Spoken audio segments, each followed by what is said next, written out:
You know, I know that that some of you grumble about the speakers that we've had in the past because I'd rather hear Ramtha talk because, you know, the information. But I think that everyone that we've had here has been very valuable, and in one way or another,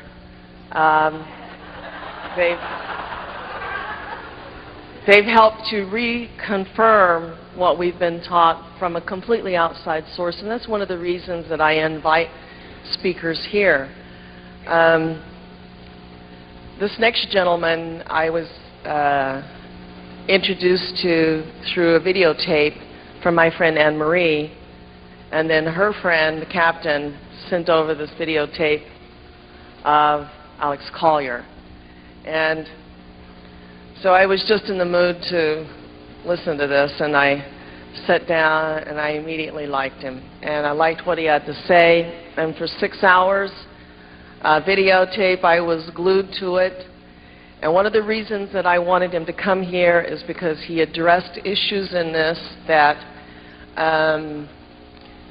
Ramtha pioneered really the changes the days to come and really set everyone on the trend of predictions and all those sorts of things. But there was certain knowledge that many of you know that was never out there that we've gotten here, in particular about the blue webs and the blue body, the different planes, the spiritual self.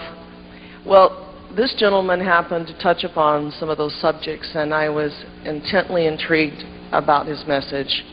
And I felt that this group would be an ideal group for him to come and talk to because, simply put, most of us that are in, and I count myself as one of these, in the advanced group, hope so. I do my field work. Anyway, cut our teeth on changes the days to come from Ramtha. You know, when everybody went hysterically running out and pulling their hair out and say, always creating fear in the marketplace, and, you know, all these politically incorrect things that Ramtha did, well, it turned out to be correct. And one of the issues that was most difficult to handle was becoming self-sufficient and buying our own land and storing our own food, learning to grow it, learning to prepare it, having our own water, moving out of the city, building our projects and preparing.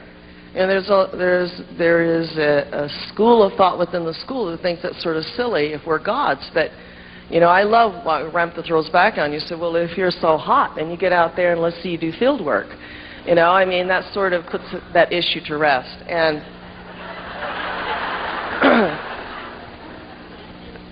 and I'm not so stupid to assume that as much as I know, that I would totally depend upon my knowingness to get my body through, because I'm still on the journey and I'm still developing as well. Well, I know that this group in particular, he has talked about preparation and about the things that are coming and the war and the 12 days of light and all of those things that some of you may be starting to get scared to death now. Mr. Collier has gotten this information from a completely different source. And well, I felt since Ramtha has not addressed for some time now these issues, because his focus has been on preparing us spiritually and training us to be spiritual beings instead of physical beings, so that spiritually we can take care of our own bodies. That's where Ramtha's whole agenda has been on, to make us preservable for what's about to happen. Mr. Collier's information flows right along with what we've been taught and what most of us have sort of come to accept without fear, without understanding. And I pointed out to him, I said, you know, Ramtha is very wise, and he says, when you're prepared, you don't have any fear. It's when you're unprepared that you have the fear. And you don't know where to go and where to hide and what to eat and how to make it, and everything's turned off, you don't know what to do. Well, preparation is the greatest deterrent for being afraid, and we've had a very great and wonderful teacher who has endeavored to coax us along and give us that sense of self-preparation and sustainment. So Mr. Collier's contacts have been with the andromedanas, and I just love it. They're blue. And he didn't know anything about this group. It was wonderful, and maybe he can give you a little background on that, the group, you know. And so when he asked his contacts, they said, yes, we know who Ramtha is. We call him the commander. So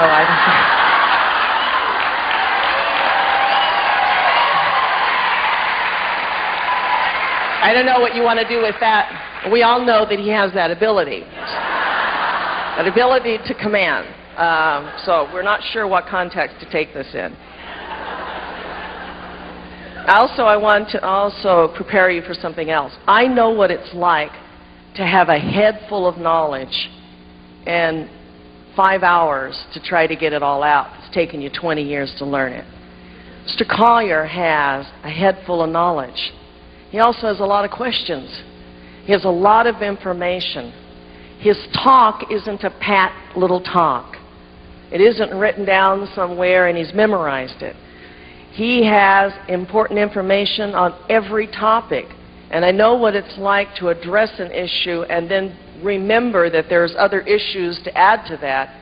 So I want you to know that he's endeavoring, and I've asked him, he said, what can I possibly tell him now? I said, everything you know. That's a large request. So understand that there's a lot has to come out in the next few hours. And don't get hung up on a particular question. You might make note of it because he does enjoy question and answer sessions that are legitimate questions that merit being asked. Not what's wrong with my parakeet, but pay close attention. Also, something else you should be aware of, as with the scholars that have come here, and in particular, having a wonderful interaction with the physicists that have been here. You know, I love tangling it up with them, and the only problem we have is that we're thinking the same, but our definitions are different, our words are different. Understand, he's going to be describing what he's called as dimensions. We've been taught planes. He has other words for them, but if you understand that his language is a little bit different, you can follow the context of the knowledge that he's about to impart.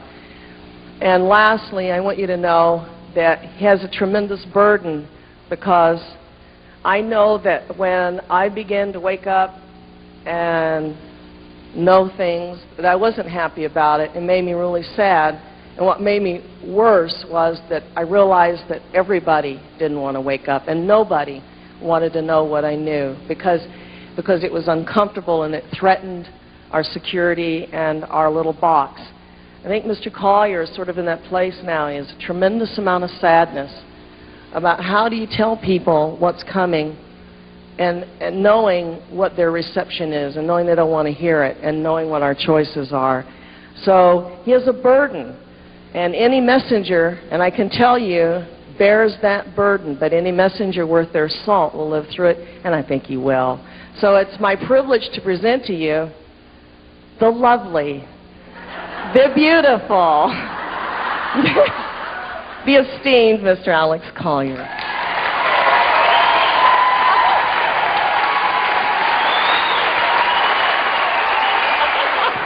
Oh, you've embarrassed me. I know. It's good. Thank you. Thank you.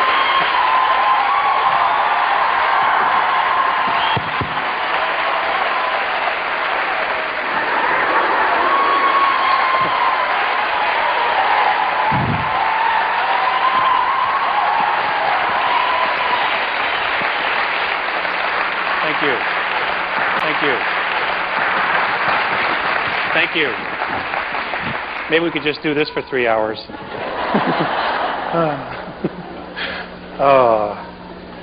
Thank you very much.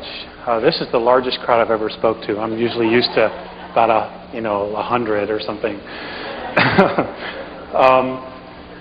I want to thank Jay-Z and the school and Ramtha at some point when I get to meet him. Thank you very much for inviting me. I was really surprised and And I have a friend named Val Valerian, and I got on the phone and I called him and I said, hey, what do you know about this bunch? And he can attest to it. He said, well, I'm one of that bunch. So here I am. Is Val here?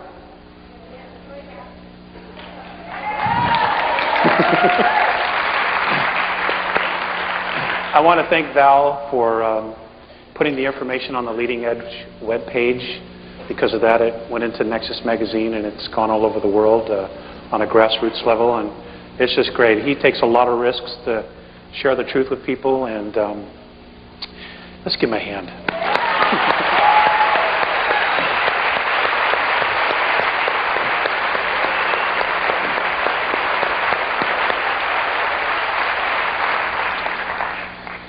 Okay, brief overview.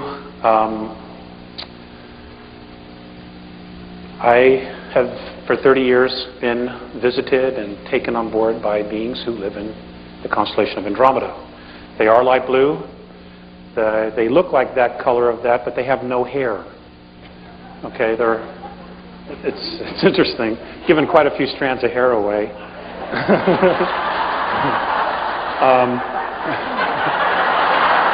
Used to be a lot more hair here before the contacts, you see.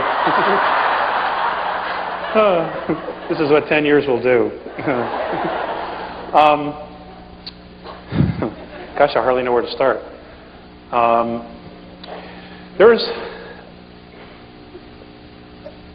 They're awesome.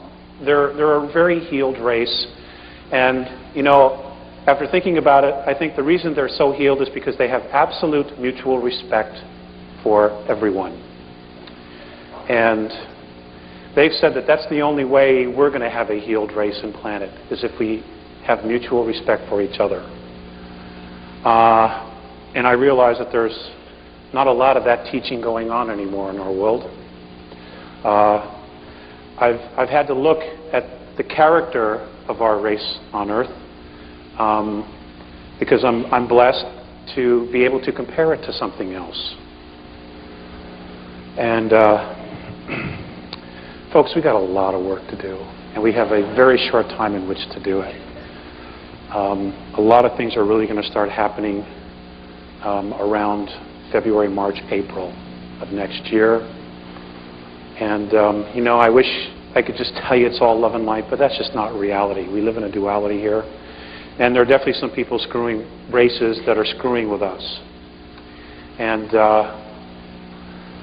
I understand from talking with Jay-Z for about 2 hours, 2.5 hours. It went by in 5 minutes.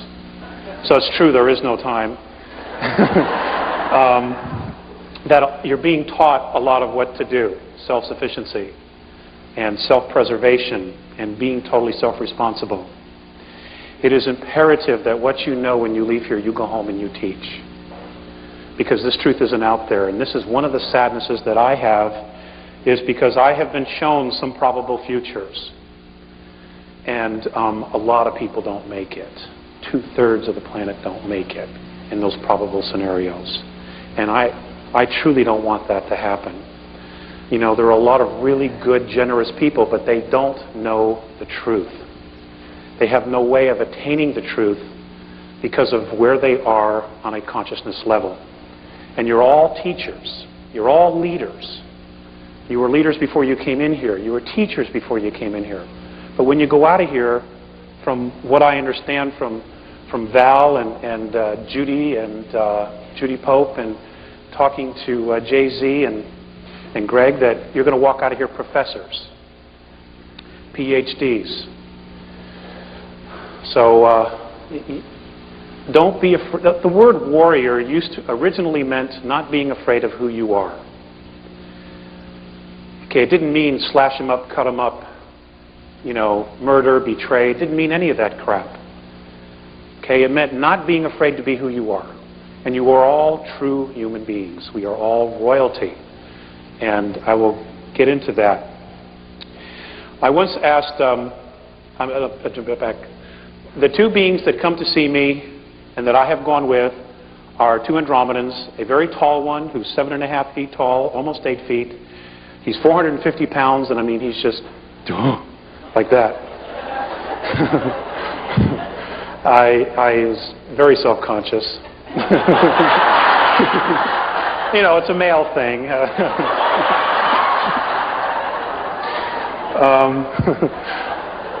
His name is Morene. And the shorter one, as they get older, their skin pales, they turn to white. Their average lifespan is, in our linear time, would be 2007 years. So of course you see a lot of changes in that amount of time. You know, I mean, hanging out here for 60 years is just a weekend, you know.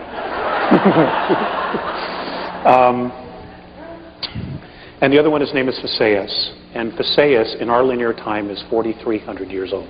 He is considered a sage in his world. And he will be crossing over, in other words, he will be moving out of their physicality soon.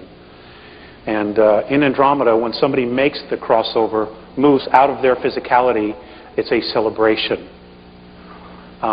You know, we're here, unless you're Irish, it's a somber occasion.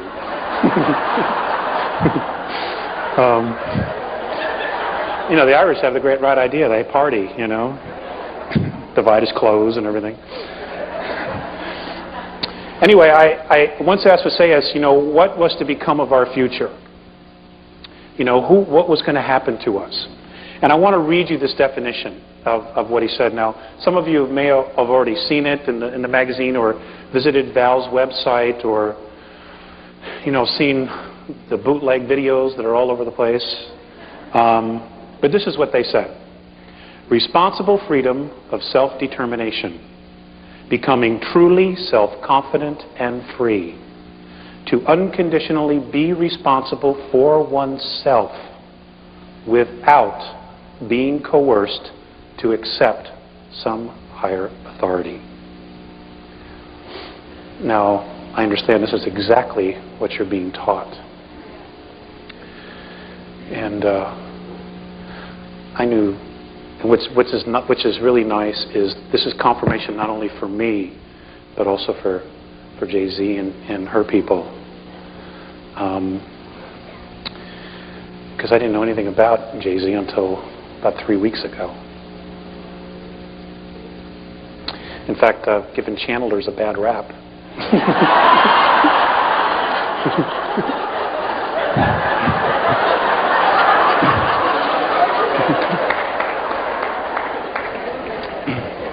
So, what you're witnessing is me eating crow.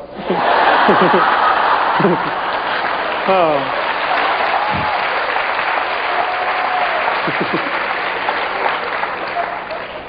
And I don't like to eat crow.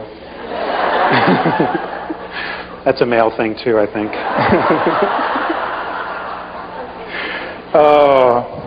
Hey, the changes that are coming are really going to affect, from what I've been told by Morene Phaseus, the males the most.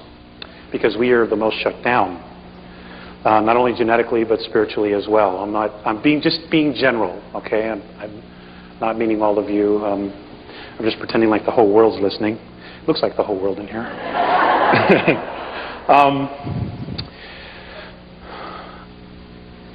One of the most profound things that I had to experience was that I was living in Lake Arrowhead, California at the time. This is 1987. Contacts had resumed for 2 years. And everything I was having a Murphy year. Okay, I don't know. You know Murphy? Shit happens. I was having a Murphy year. And I was just like, sure, I'll check out of here. You know, the first cab that comes by. Anyway, Phaseus had come to see me, and we had some discussions. There was more teaching, and anyway, it was time to come back, and I didn't want to come back. And I would have embarrassed all of you the way I carried on. But I just didn't want to. I was just like, you know, nothing's working here. Let's try something different. And, you know, here I am in another reality already. So they were bringing me back. I was literally forced to come back. And as I'm on the ground, and they're leaving, lifting off, Phaseus, I hear Phaseus in my head, because he's telepathic, he's strictly telepathic. He said, Alex, turn around. So I turned around, you know, and I'm just crying, and I'm like, oh God, you're abandoning me. And And he just looked at me and he said, Alex, the love that you withhold is the pain that you carry, lifetime after lifetime. And folks, there's not a day that goes by I don't remind myself of that or I don't think about that. And it's helped me reevaluate all the decisions that I've made in my life. It's also helped me to take myself apart and look at all the little particles of my personality. You know, what's mine and what isn't mine? What are belief systems that I just think are true, and what is that I've experienced and really is true? And that took a long, long time, and I'm still not done. You know, you're constantly redoing yourself and making yourself over and reevaluating your belief systems. And, you know, our reality here is nothing but belief systems for the most part.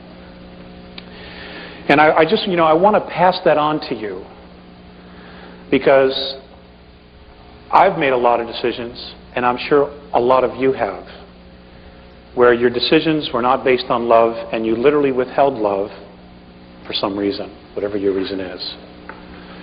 And it's time we grow out of that. We have no choice. Okay? Shit's about to hit the fan. And it's really all about love and fear. And fear is withholding love. And I'm going to share with you, I'm going to read you some things in their own words because they put it far better than I do. Morine has learned to speak English. And there will be a time, probably sometime between now and just after 2003, if everything goes well, where he will literally be walking here with us. And he wanted to learn English. And his English is not so good, but you can't blame him for that. You got to blame me for that. Okay. I did the best I could. What can I tell you?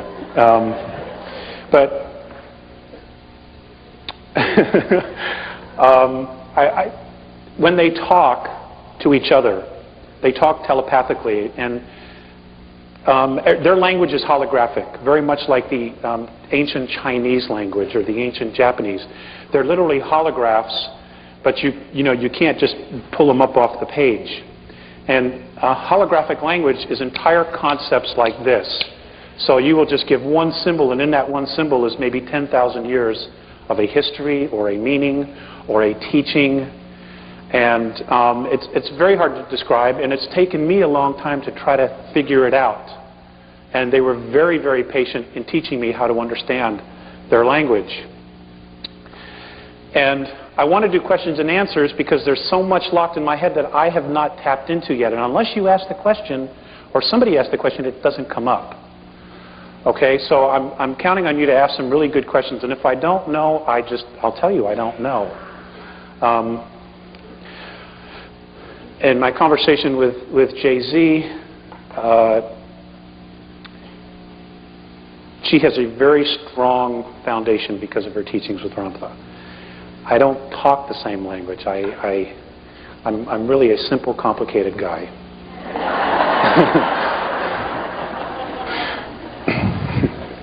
That's mine. Okay. So what I want to do is I'm going to read this. I was given this on 11/3, just a week or so ago, almost 2 weeks.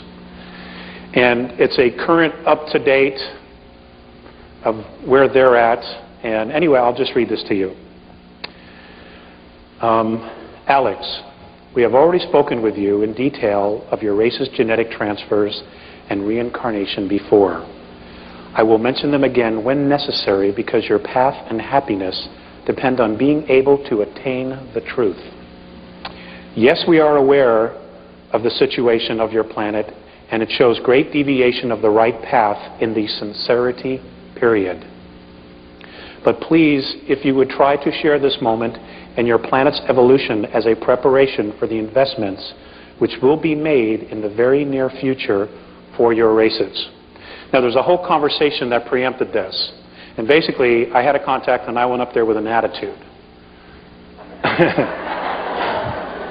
You know, I'm a Terran. I got extremes of emotions, you know, and I'm really frustrated by a lot of things.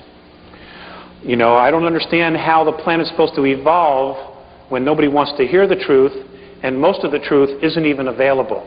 And I'm extremely frustrated by that.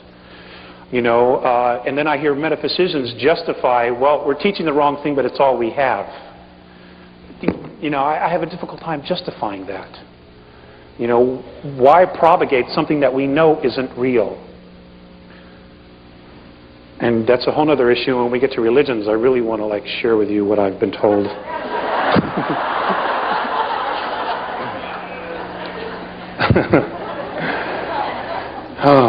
Okay, this continues.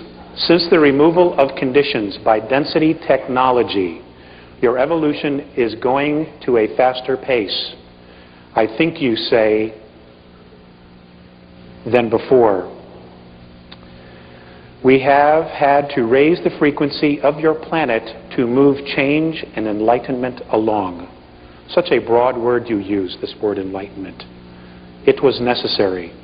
This also means great tests of tolerance in situations will be needed by your races. The most important of these tolerances will be caused by delusionary discriminations between your peoples. And folks, this is happening all over the planet, and it's such crap. At the present moment, your races are carrying in your DNA genetics the influences of 1,000 centuries. As you count rotations, that's, 1 year. Both the positive and negative aspects. Please understand we are trying to prepare your races for advanced maturity. At present, many transfers occur in your planet from many different cultures and planes. Each member of the races on and in your planet will naturally exhibit their own mentality. They do and will contradict your habitual cultures. They're very specific about the words they use. In fact, I don't even know how they got some of this, because I didn't even know some of these phrases. It's like pull it right out of my head, and I don't even know it's there. Please do not forget that we have told you about mental conflicts, that they cause each to go through tests of maturity. We determine your mentalities through the impulse signals we receive from your race's chains of thoughts. Now the selection of man or woman and the situations they transcend are much more difficult, because their preparation of the future is in accordance with their level of consciousness. Alex, you cannot help all your races. Each member of your races will feel their essence in the balancing of positive and negative as they have done, and it will be weighed in their own consciousness. Those who prepare and invest will be prepared for the evolution to another density. The continuance of your planet, the continents of your planet is changing very quickly. Please don't confuse our compassion for your races with a love for your planet. Please understand that they are separate with our race. We are neither pleased with your world's riches nor dismayed by its poverty. We came to here to assist in the period of sincerity, the clarifying of the original intent in all of us in this Vaidya. The Vaidya is a tone that they use, and that particular tone means holograph. They've always referred to all of this as a holograph. Because of lineage to your races, we have returned to you. Your world is a place of veiled consciousness. In order to be embodied in physicalness, all frequencies should be assembled in a whole intent. The very distresses, the many anxieties are the result of conflict with the limitless awareness in your races. This is the reason why your planet races cannot attain your own selves, and yet you desire to possess everything. The reflections of your evolutionary state of physicality cause your races not to live comfortably on your planet. On your planet. Your present religions cause your races to unify your physical bodies with your abstract egos. You call this progress. We do not. Stop looking to your physicality to bring you enlightenment.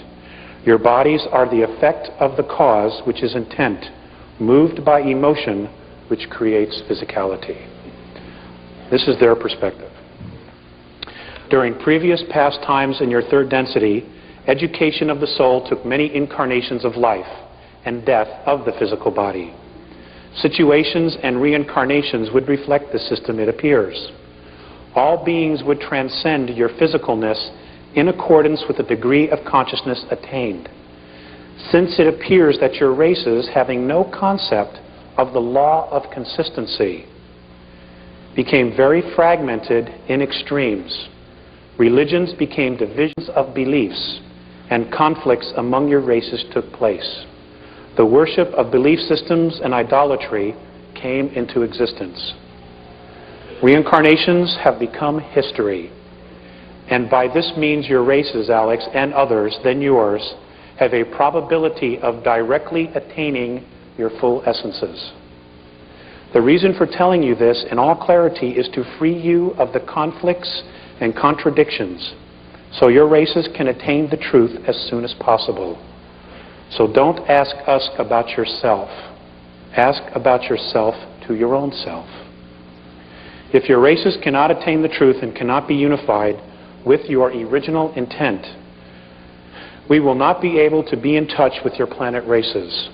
Since the ego consciousness in your races still goes on, and since you cannot break the denial of your inner self, your races become detrimental to the planet and to your planetary system. At this moment, there are many beings who cannot attain genuine respect for self and self-awareness in our galaxy. They as well are being kept under control. Their evolutions are being made in an indirect way.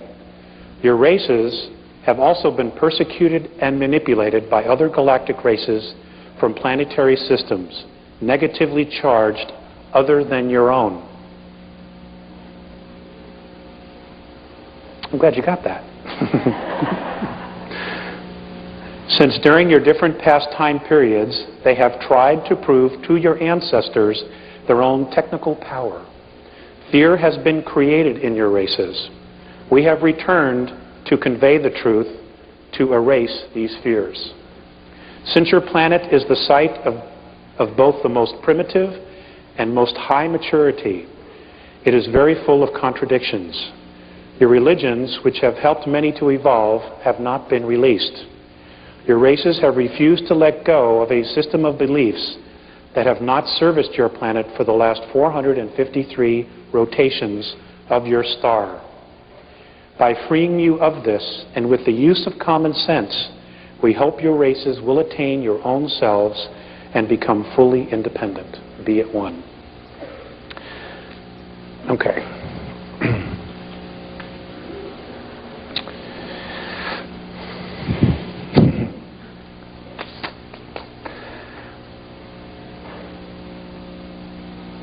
In their perspective, and that's what it is, it's obvious that there's just not one truth, there's many truths. The one truth is that we all exist, that we know, okay, that we all have an essence that is undefinable, that is truly eternal.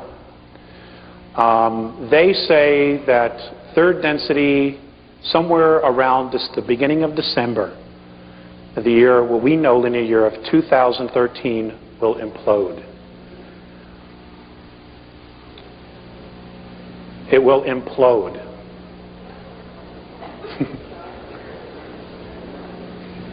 The third density will implode. And look at the auras. Wow, check this out.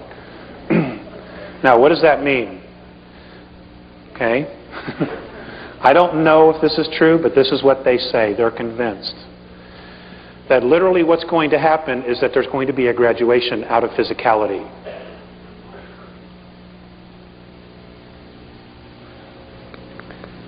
That means a lot of us are going home, and it means that a lot of others are starting all over, if this is what's going to happen. Okay? A lot of this has to do with our genetics. According to the Andromedans, our physicality is the sum total of 22 different races that have come down here, spent the weekend, messed with us, and then took off and went home.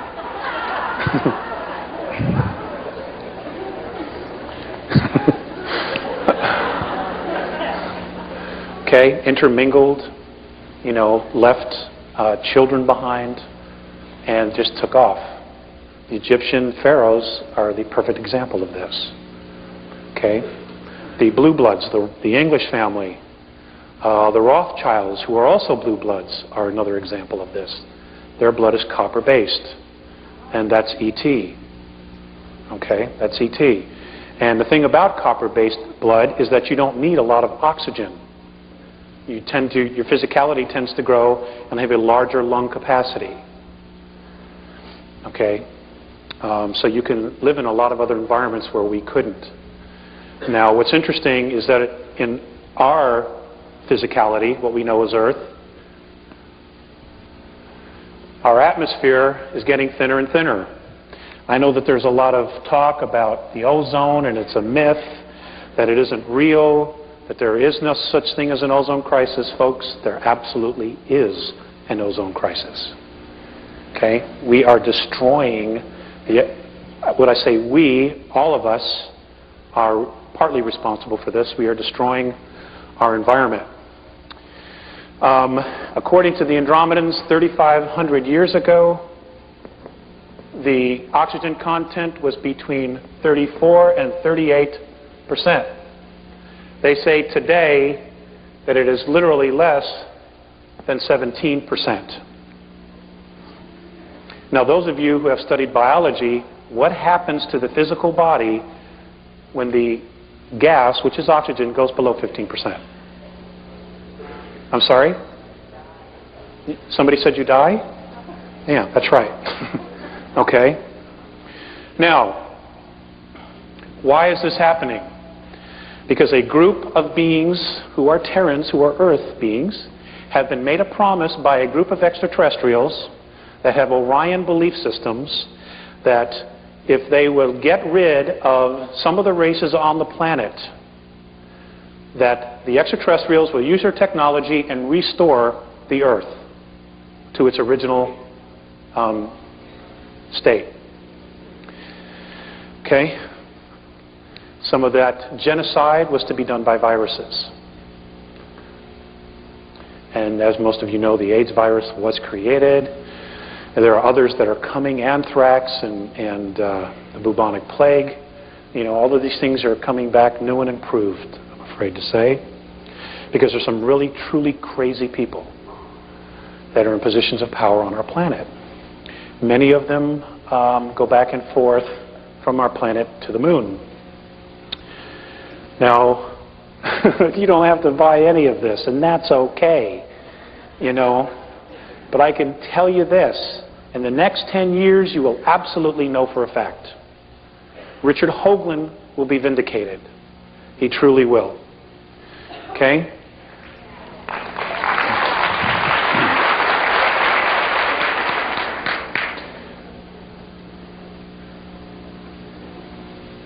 There are ruins on almost all of the planets in our solar system. There is life as we speak on Uranus right now. There's life. Plant life and mammal life as we speak. Okay? It's there. If you want to do something to burst everybody's bubble, you know, get them to send a satellite there. You know, and if you have any connections, get them to keep the cameras rolling as it enters the atmosphere. Anyway, I want to talk about genetics.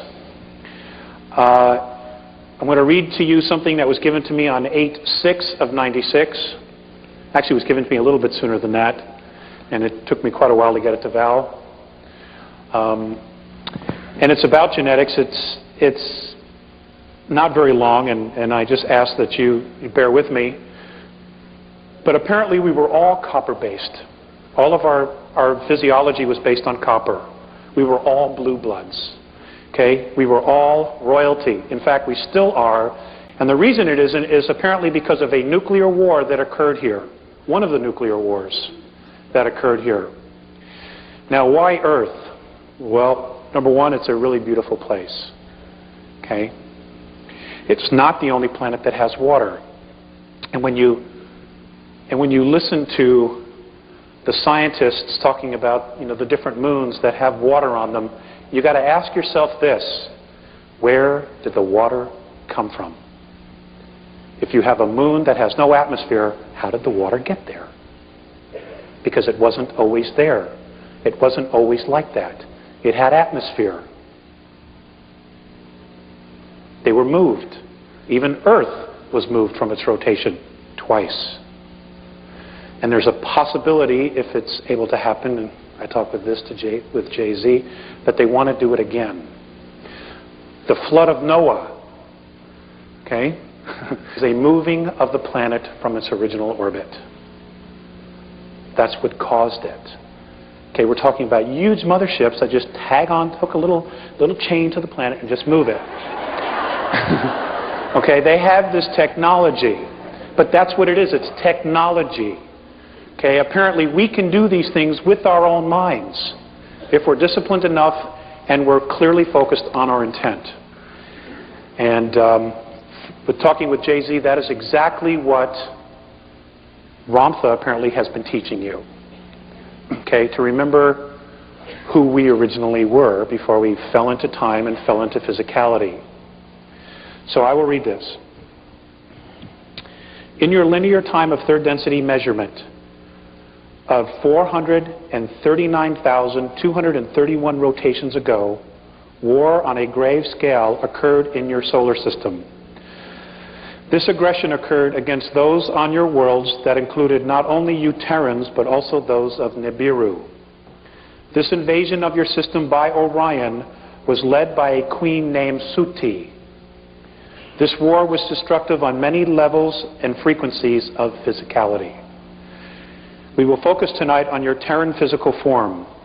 It matters little to those who hear you, Alex, who do not listen. Please share this regardless of any emotional return to you in challenge. When your science truly removes their bigotry, they will discover of the wisdom of it. The last grave conflict was very harmful to your physical form.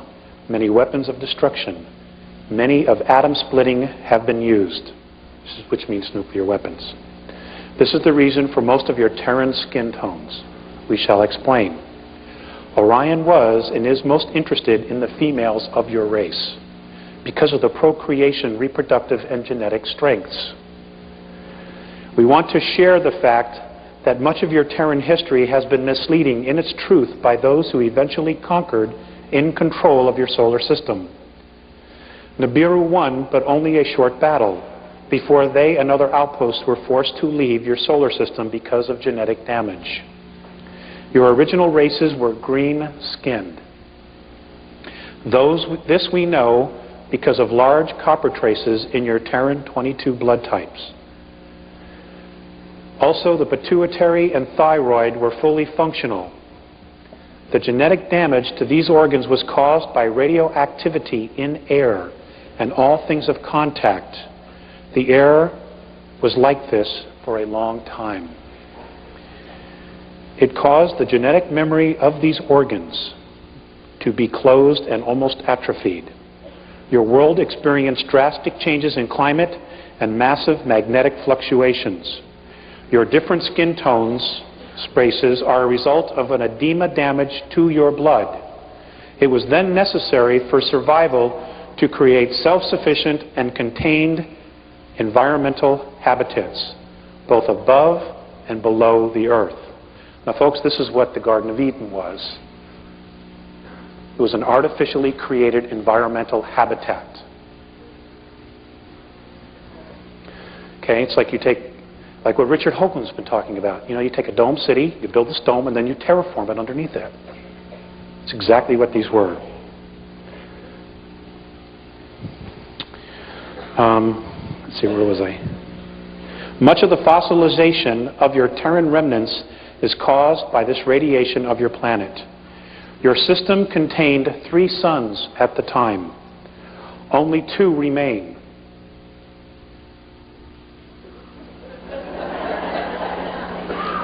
I'll read that again. Your system contained 3 suns at the time. Only 2 remain. Write it down, it's a question. Your physicality, your physicality in its original form contained a great balance of zinc, copper, magnesium, and iron. Your true blood color was green, like your chlorophyll. Some, we have discovered, even had a gold tint in it. As such, your physicality could survive in a high carbon dioxide atmosphere. Because of this, because of this skin color, the only stars in your system that affected your physical form were in the color spectrum of orange, red, blue, and green. Now think about that. Okay?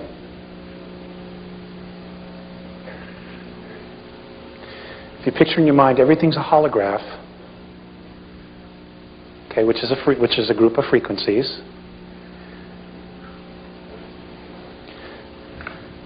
Because of this skin color green, the only stars in your system that affected your physical form were in the color spectrum of orange, red, blue, and green. Many of your Terran races were stranded on the surface. The genetic changes were the result of radiation damage. Your race went from green to red to yellow to black to white. Let's run this again. Your race, skin color went from green to red, it's the Native Americans, the Egyptians, and the Mayans, to yellow, which are Eurasians, to black, which are African and Afro-Americans, to white. Your white races were then considered to be genetically the weakest.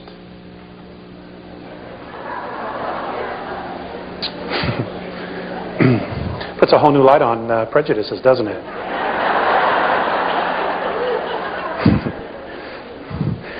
I know the Nazis aren't happy about this.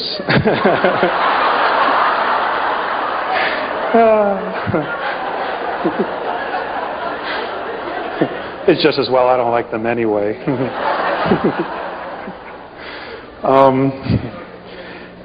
As such, the survivors and descendants of the war were genetically altered and became white through edema.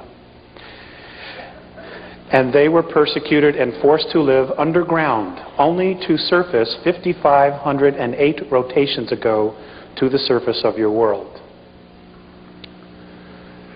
Now somebody had read this and they sent me an email and they had said that, I don't know, somewhere that there's a legend that the white race appeared out of the mountains of Tibet some time ago. And I don't know if that's true or not, but I'll ask the Living Encyclopedia Val if he knows. Let's see. The copper bloodline is now a small race on your planet, but it is strongest genetically. Your native Red Nation race is very strong and easiest to discover and understand. And folks, this might explain why there are so many abductions of the Native Americans on the reservations, and why even today they're still being persecuted. You know, because if you're a coward, you suppress the strongest. And of course, you know, many of us don't do much about it. You know, I don't want to get involved. You know, that's their problem, it's their issue. You know, we owe it to them. We owe it to ourselves. Let's see. The red is the closest to your original form among you. Your physicality had a natural defense to positive and negative frequencies due to the copper mineral in your blood. This lack of copper in your blood now has caused a partial loss of brain capacity and nervous system. Remember, your DNA contains cellular memory. It is possible to unlock this memory with the use of minerals such as copper. Your blood systems adapted to iron because of copper depletion due to radiation. We will share more with you, but we must return now. Be at one. They always end it with be at one. Okay.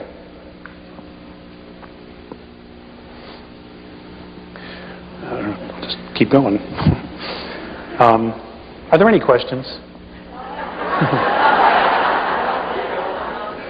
I don't want to bore you. Thank you, thank you.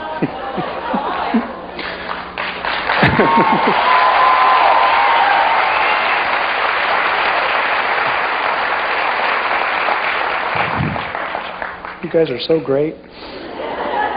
I'd take you all home, but I can't feed you.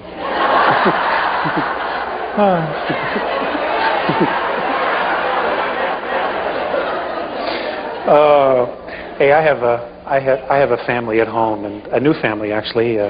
My wife and I just had a baby. He's a month old today. Thank you. He's totally cool. He's taught me 3 things already: patience, tolerance, and insomnia. He doesn't like to sleep. I don't know. Most kids are, I was told, do, and he likes to be up every hour and a half.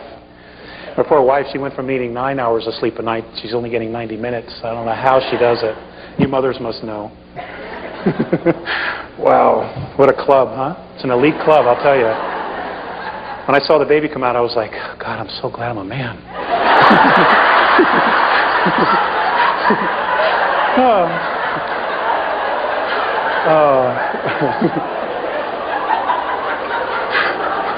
My wife said it was like passing a watermelon. I can't imagine what that's like.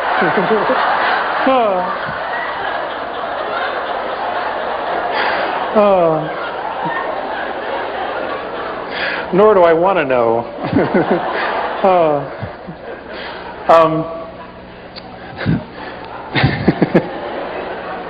Let's see.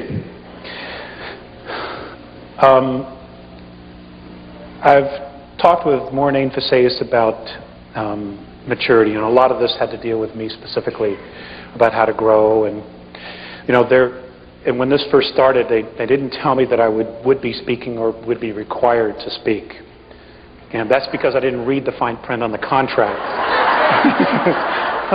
And you got to read the fine print, folks. Okay, do yourself a favor. Anyway, I just wanted to read to you the stages that they said that the human being goes through. And this is not just us. There are human beings everywhere, not only on our plane of physicality, but on other planes. And I want you to know that even though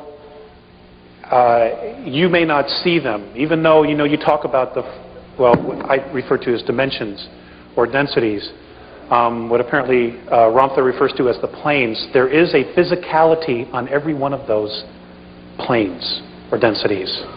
Okay, it's not, they're just whispering little clouds and there's a light breeze, and if you're lucky one will blow through you and oh hi, how are you? That's not what it is, okay?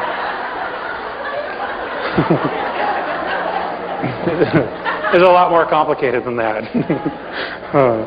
So these were the stages that a true human being goes through during its evolution. The first is the wandering, where we come from, why, our purpose, and gathering our tools. The second is an initiation, preparing our own path, each one different, purifying, and hopefully centering. The next is honoring, understanding the source of our creation. That's a biggie. Recognizing the sacred in oneself. And I guess that's exactly what you're being taught here at the school, is how to recognize your sacredness. Stating intention, realizing and acknowledging one's true purpose to create self. Surrender. Big issue with me. Well, we have this concept of surrender as you just let like anything happen to you, and it's not really true. Letting go of control to allow vulnerability. To learn what is already known. I forgot. Embrace our own darkness. walking into the unknown parts of self, being and becoming the void.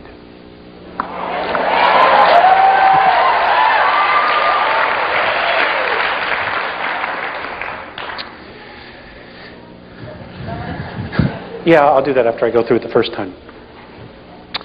Lighting the flame in the heart, connecting to self and finding meaningful, honest ritual.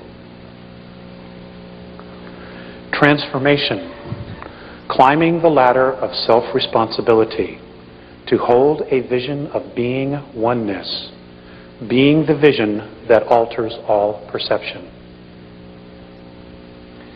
Becoming human, empathy and compassion toward all, being in truly responsible relationships.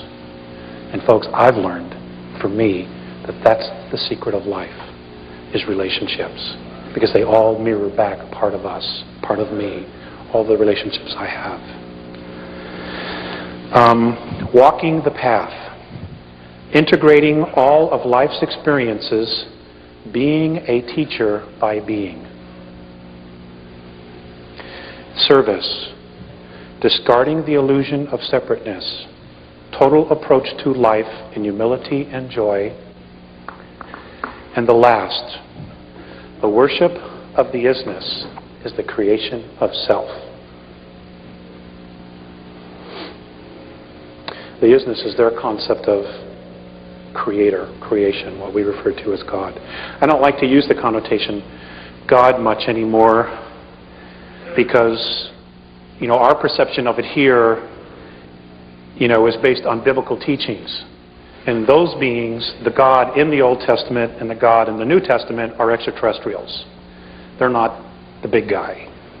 Okay? The big gal. Sorry.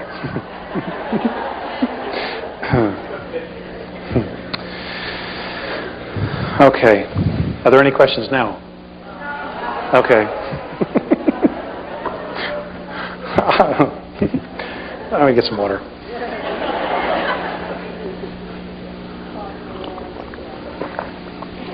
Okay.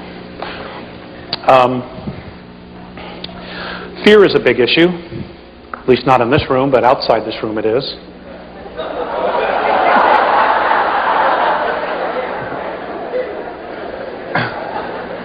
It is with me on bad days, So I would like to share with you their perspective of fear and trying to understand it. In your time and space at present is a great challenge to you all. That would be the expression of fear. For any of you to be in fear is to lack clear understanding of most situations. We have observed that your world is at a most confused point in your history and evolvement. We understand your remarkable drive and commitment to be alive, survival. We, however, are not understanding of your need to create tools of death, expecting they will keep all in a space of understanding and peace.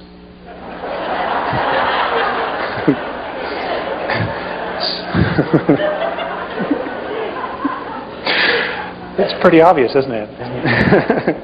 We have observed that you build, create, and plan in a space of fear, not in the consciousness of love.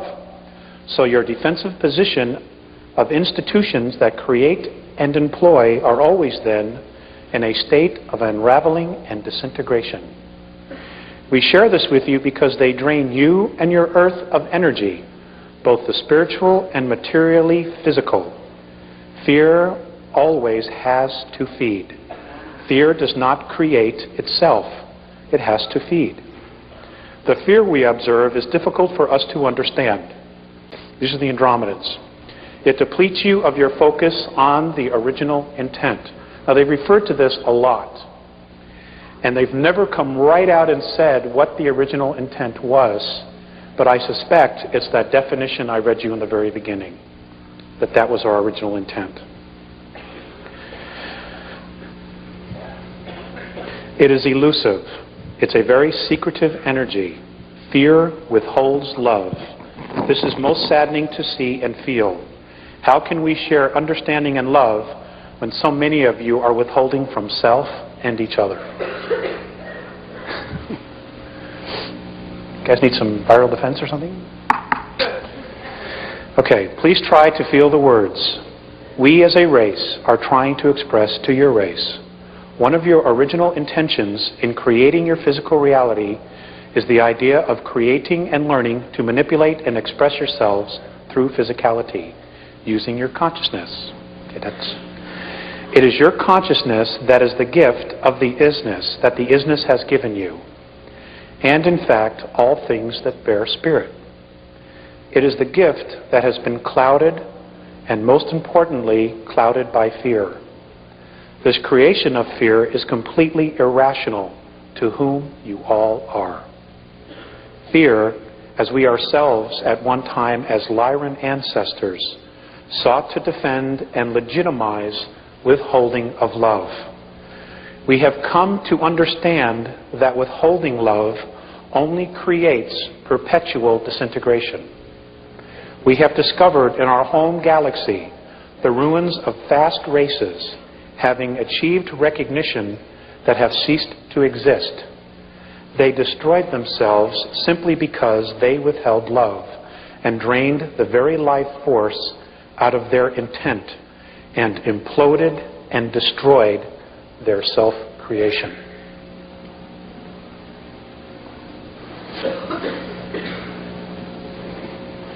Fear is the opposing projection to original intent. The first projection of fear is denial.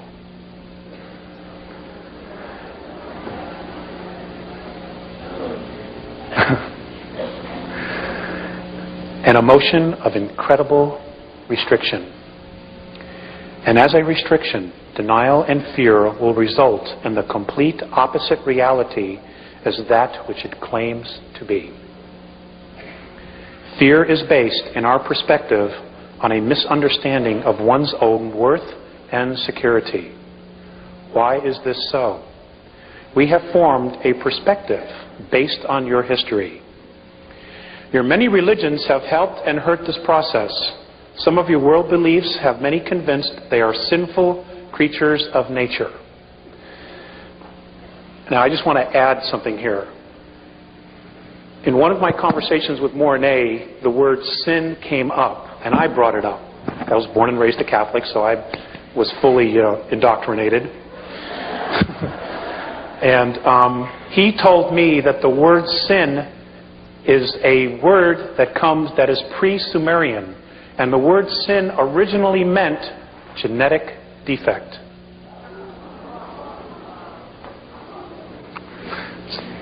So maybe that'll help you with a perspective when you read the Bible again, if you should read it again.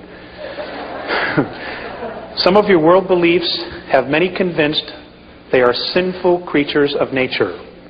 Your sciences teach that your physical form is a pool of chemicals thrown together by accident, so that you are all an accident. Living meaningless lives of chance. And folks, the first group of ETs that get here, who are not going to be benevolent and they're going to pass themselves off that they are going to be telling you that basically that we are their creation, that they own us because they created us. And the fact of the matter is, they didn't. Okay, it's another lie, and the first group will probably be those from Sirius B that will be openly contacting us. They're full of shit. Okay?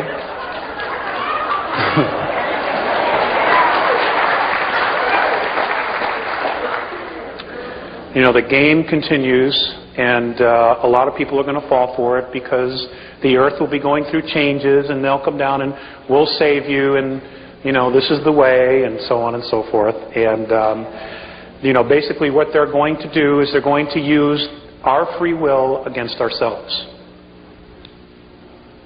Because that's what you have. That's all you have, is your free will. It's the only true sovereignty you have in this menagerie of a holograph which we call existence. Okay, you are because you want it to be. It's that simple. And if you don't want to be, then you can change that too. But it's your decision. Okay, it continues. I'm sorry.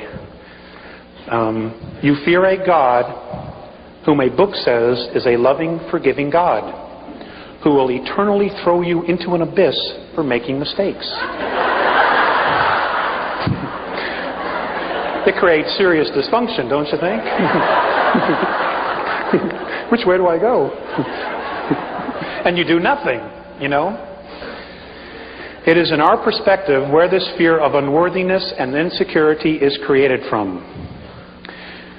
Many in your world, Alex, have come to understand that fear, the idea of fear, is their enemy.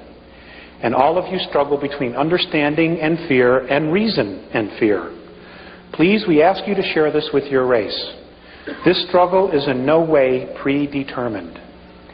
And our perception is that this struggle will lead your world to peace and self-responsibility, or your extinction as a race. This would grieve us. It's time to return you now. And I was given that on 2/9 of 91.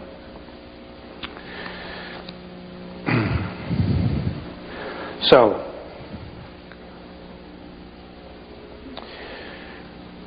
in dealing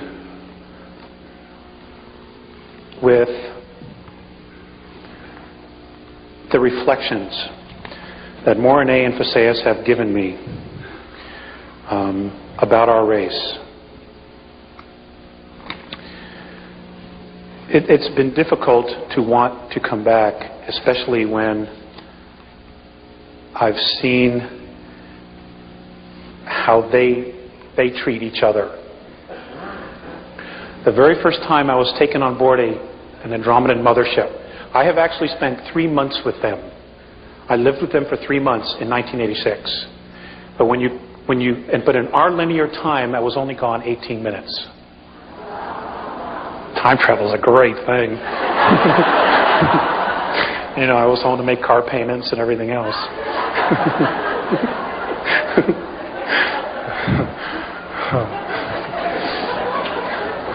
And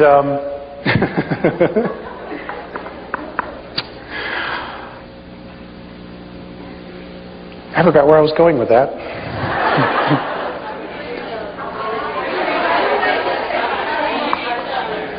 Oh, okay. How they treat each other.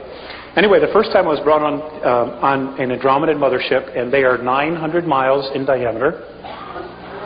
Okay. They are completely self-contained worlds. Everything they need is there.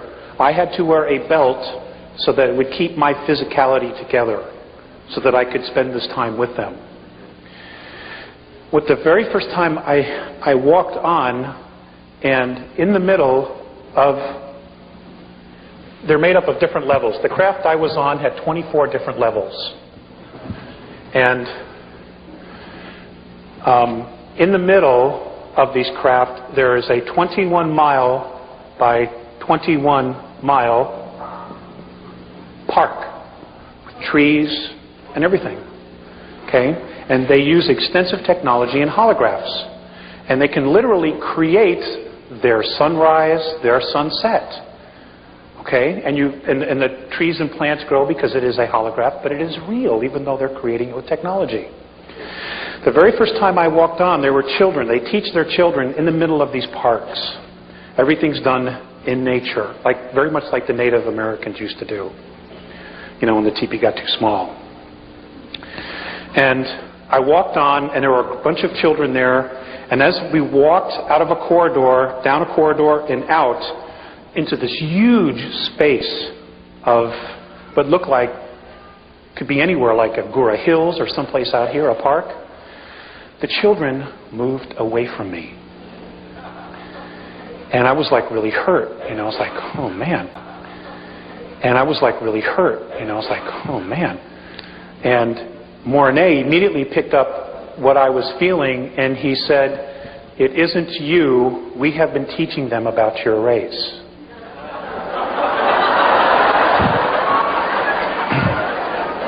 It's really not all that funny. Okay? They were afraid of us. You know, and these are children I have never seen before, but immediately felt our energy, my energy, because I represented all of us. You know, and I do the best I can, sorry. I mean, But you know, I got my own stuff to work out too. So, you know, they're learning, and I'm amazed that they still want to come back and help. Another time I had been waiting for them. They finally showed up. And as I was walking into the control room, I was being led by another Andromedan. Morane was looking at a bunch of meters on the wall and some monitors measuring our atmosphere. And he looked really sad. So I said to him, I said, "What's the matter?" And he just pointed to the atmosphere and he goes, "Don't they understand that it's here because they needed it?" They don't understand our suicidal tendencies.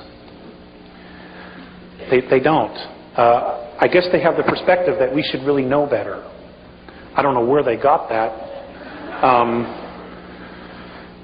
So, I mean, that's just one of them, you know. Another time, 𝗖𝗢𝗟𝗟𝗔 was watching television on the ship. They were picking up television. And I told them that's not a good idea. Even on Earth, that's not a good idea. And he had been watching a news broadcast about a shooting in Chicago. That's what it was, where a cop shot a man, a black man, and then rushed over and tried to save his life. He had a hard time understanding why the policeman would try to take the life and then try to save it. He didn't understand the contradiction, and I don't know that they've still clearly dealt with that. You know, our reality that we know, that we accept as reality, is extremely foreign to a lot of other different races. They simply don't understand it, and there's like no way we could really truly rationalize it to them when they truly come from a space of unconditional love or mutual respect. And I have not done a good job in explaining it to them, because when I really stopped to think about it, it didn't make any sense to me at all either. So as Val would say, it's time for a new paradigm. And I guess that's what Ramtha is doing, teaching all of you and those before you and those to come after you.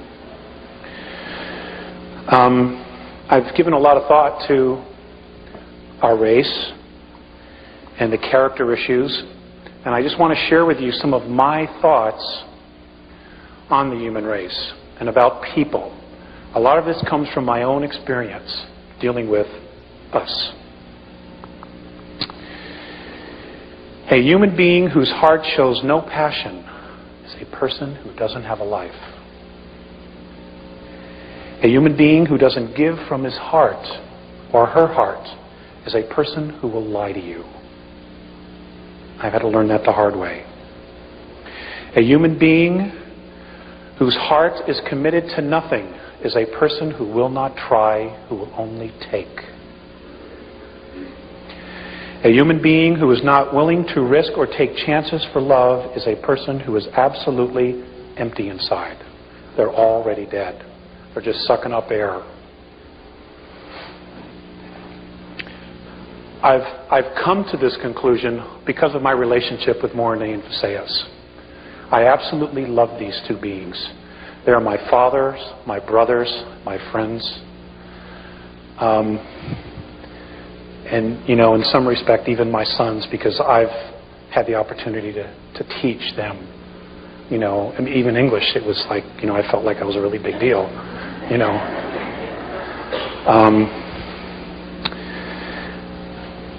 You know, there's so much information out there that is totally bogus.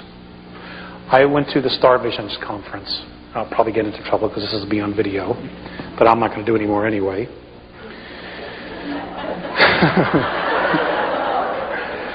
I don't pull any punches. I really don't. I mean, what the hell? Life's too short, right?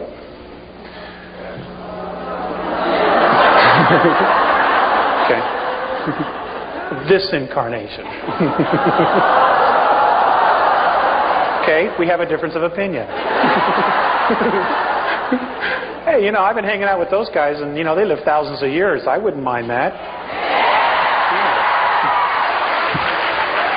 But I don't want to live 1,000 years here. Not the way it is.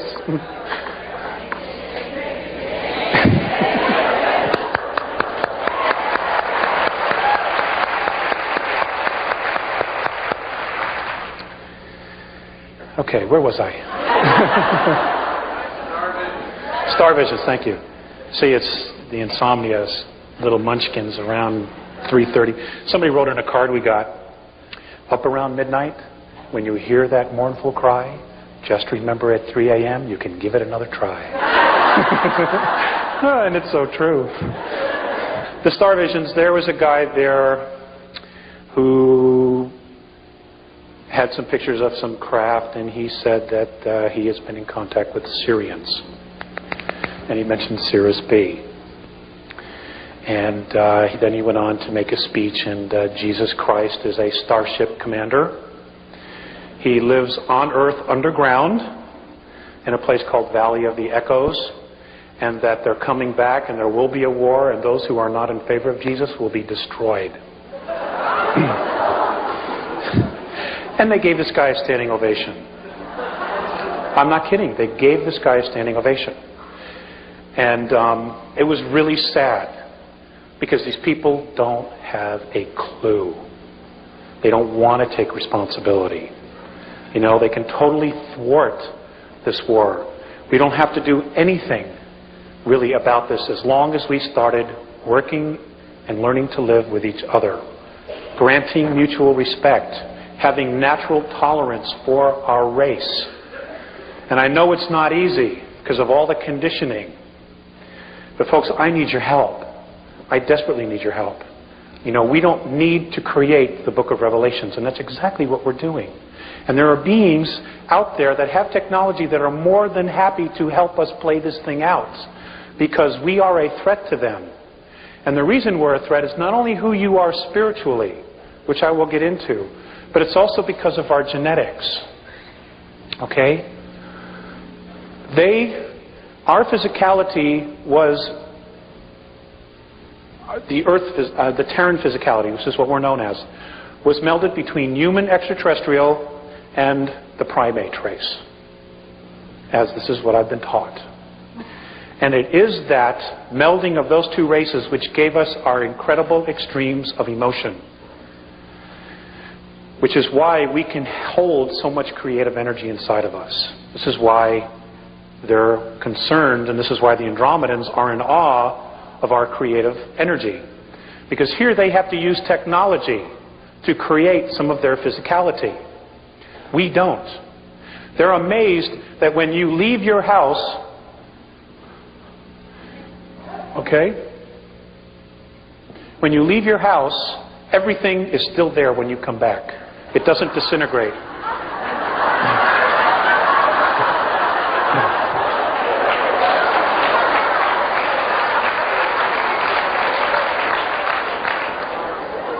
Now, if you live in South LA, well, then you got to worry about your stuff being there.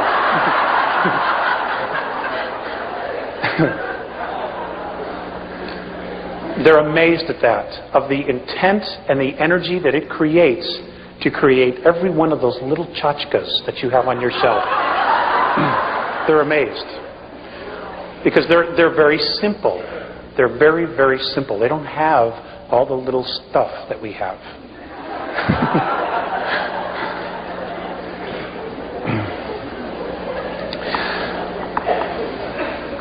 According to the Andromedans, what they have been able to discover, and apparently other races also have discovered this,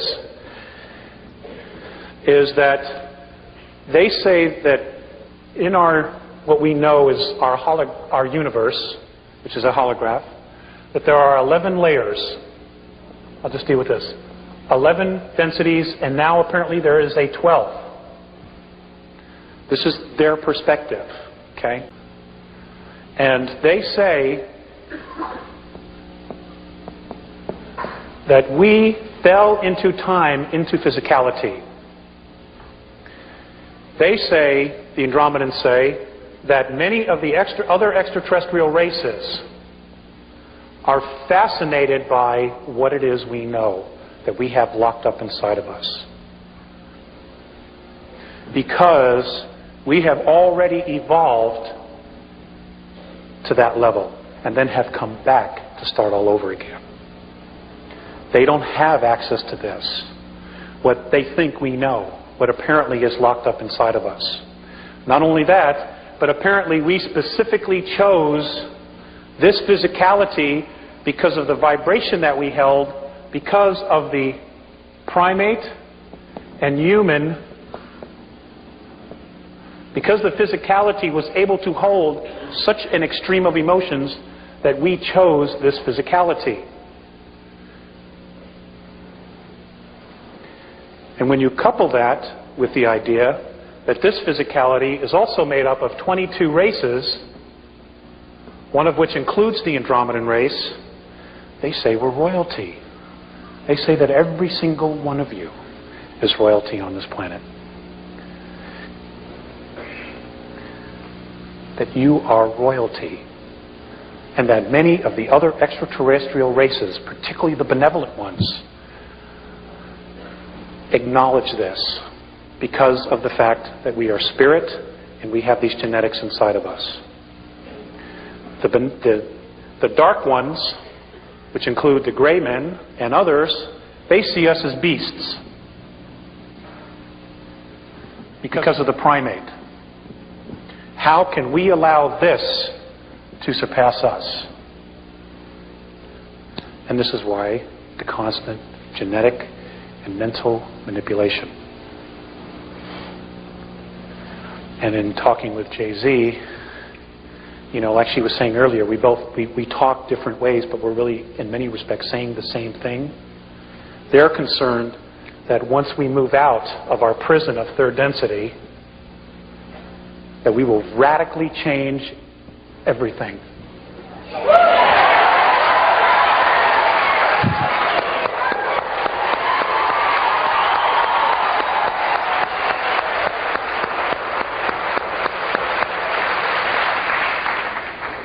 I don't know about you, but I need a change. Oh, God, I'm so burned out. I want to go home.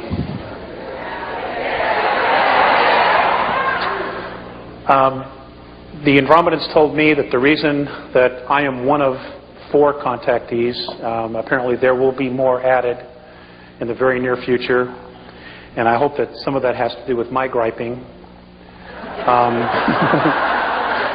I've bitched and moaned and everything else.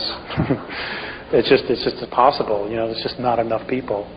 That there will be more, and those that will be contacted, the reason I and the other 3 were chosen, I guess, in the first round, is because that apparently when they were here, they had a colony 62,300 years ago.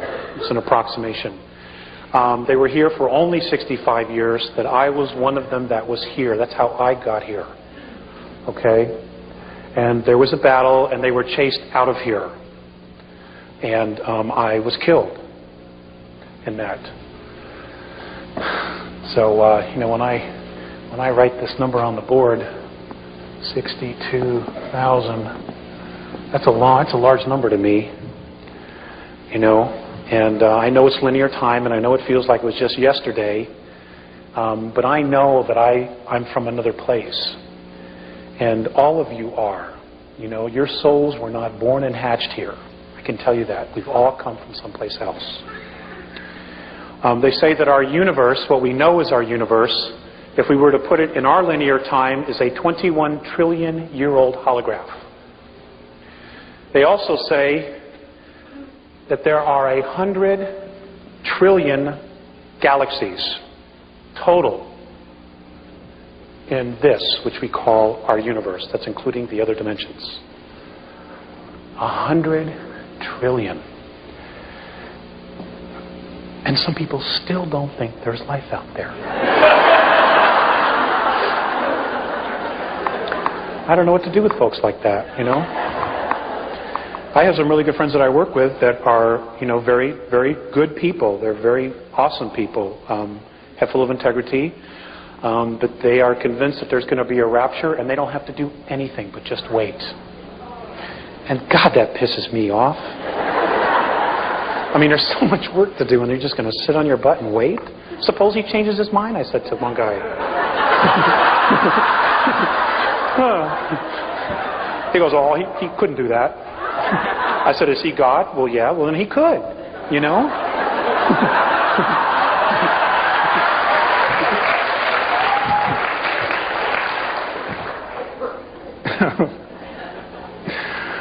Oh, God, I'm so frustrated.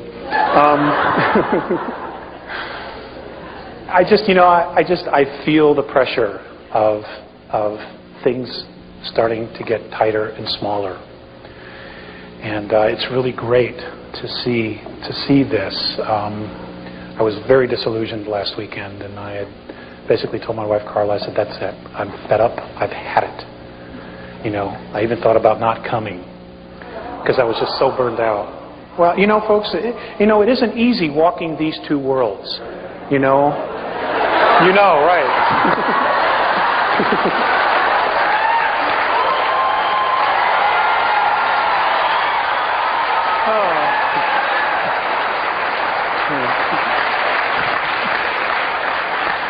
I forgot who I was talking to.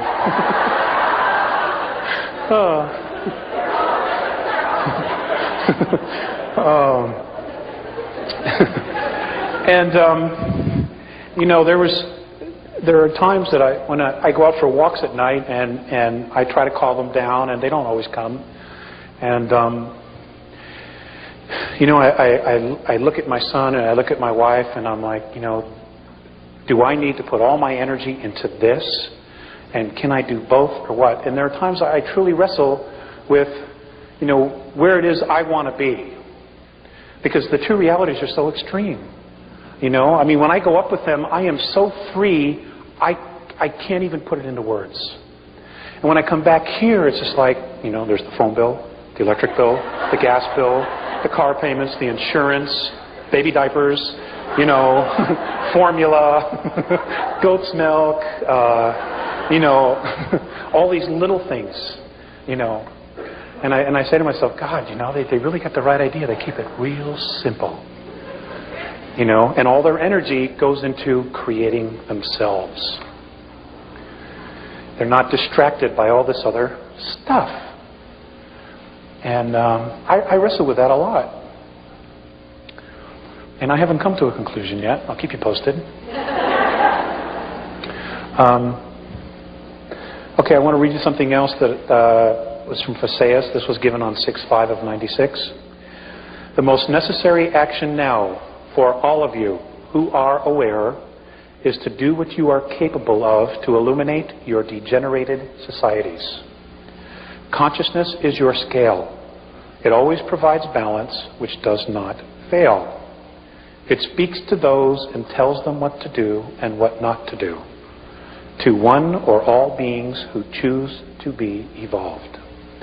The administrators of your governments are responsible for professional order, not your moral codes of order. The key to your happiness, Terrans, is in the hands of your own consciousness. We have perceived that you Terrans have arranged your lives not according to yourselves, but according to others. Your disappointments are due to this fact. This kind of conduct of yours is what is limiting your races. Each one of you is a free soul, a free consciousness. No one is the servant or slave of anyone else, though the hidden ones would trick you to believe otherwise. Mutual respect is imperative for a healed planetary race. Help is being extended to you if you so want it, because of our genetic lineage to your races. We would like to be with you during your difficult times, and we are right on the edge of that. Today, you are a planet and a race that destroys itself in ignorance. Your goal is to uncover the genuine human beings lost deep within yourselves. Always be at one with yourself. And then he went on at another point and said, we have been in communication with many races in discussions regarding militant decision making. We all agree that conflict in the end serves one purpose, to create fear. And this, we know, removes the original intent from creation. We are hopeful that sincerity will gain a momentum.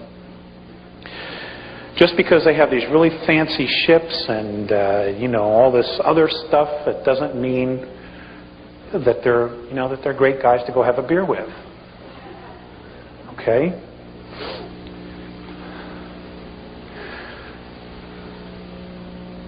I want to share some things with you that I've not talked about publicly. And there are things that are going on, there are abuses of the past that I want to share with you what Morene and Faseas have told me.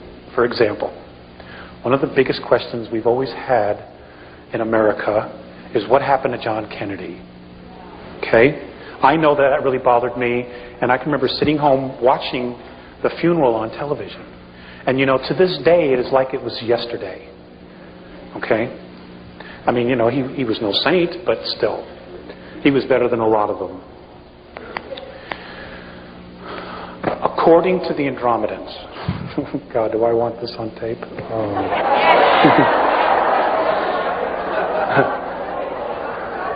I just remembered.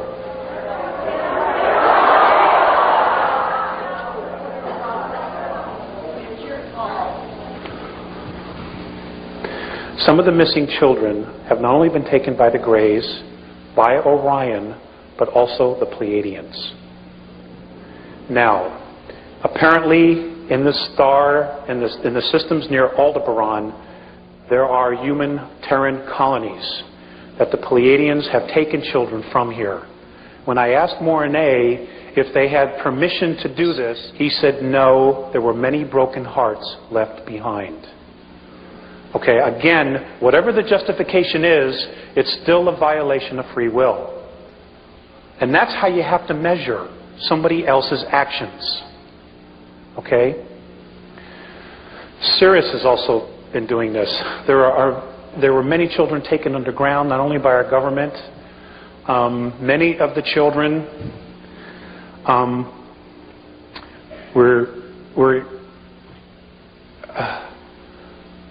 were eaten.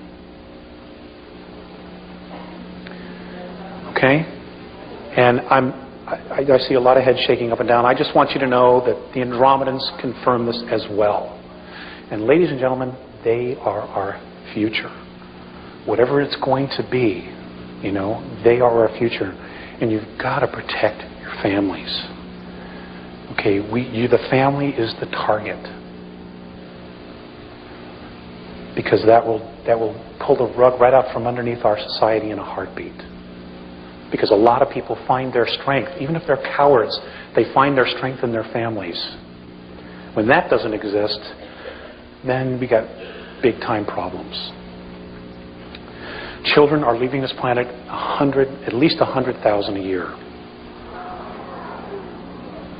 And you're not hearing about it. It's from all over the world. They're just being taken out of here. And the ETs some of the ETs feel like they have a right to do it. And basically, it's a deal that was cut with our world governments. Okay? I wanted to share that with you because it might help you when things totally start to unravel. And for those of you who are Americans, you're about to witness the great implosion of the United States government starting this year, starting after April. It's just going to start to unravel next year. Okay? The lies are going to start to come out. The truths are going to start to come out. And you're going to be blown away at how corrupt your government is. Okay, again, I forgot who I was talking to. You got to understand, I don't talk to an educated crowd like this, This is really a treat for me.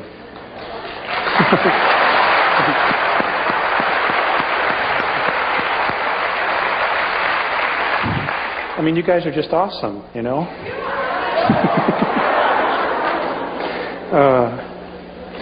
Let's see.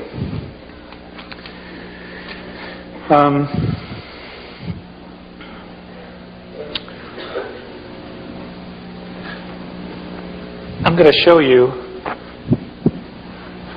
some Andromedan holographic language.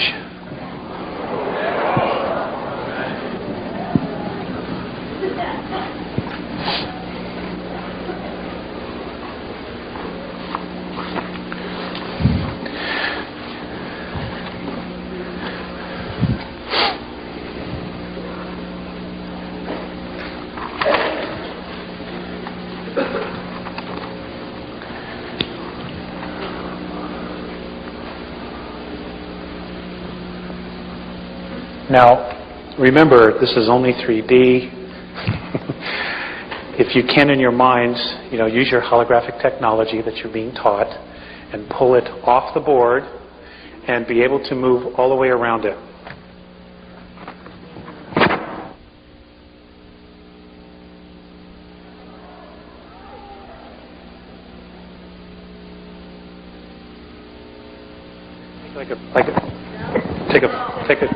Take a 5-minute break in 10 minutes? Would you want to at least stand up and stretch? Well, you're gonna.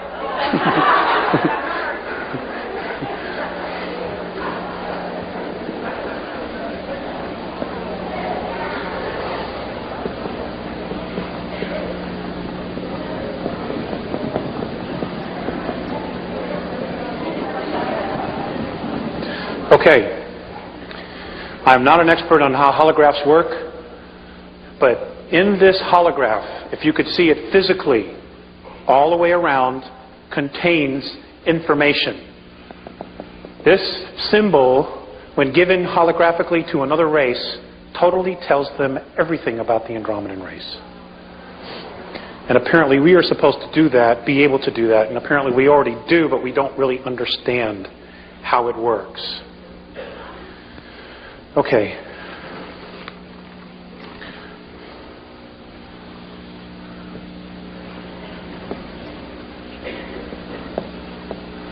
This is the symbol for love or mutual respect. This is not a money sign.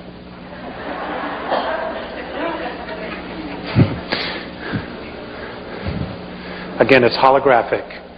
When they say this, if they were to project it inside of you, and our consciousness and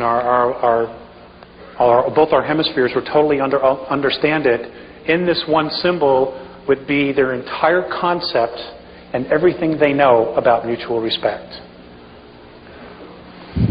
See, it's simple. It doesn't take 200 pages to explain love. It's just, there it is.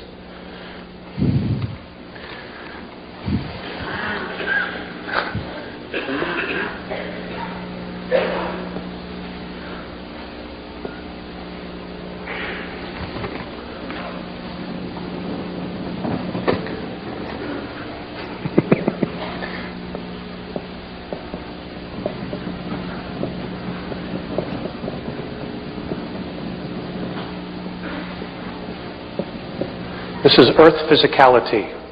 When they give this symbol contains our entire earth history. Again, you lift it off. Okay, you're looking at it fourth dimensionally, fifth dimensionally. You're underneath it, above it, and inside is just contained information. Okay, can I erase this? This one? All right. All right.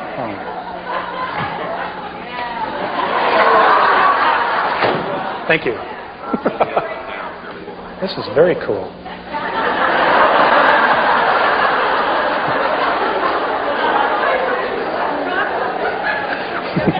You understand? I mean, it's great to be able to do the job with all the tools, let me tell you.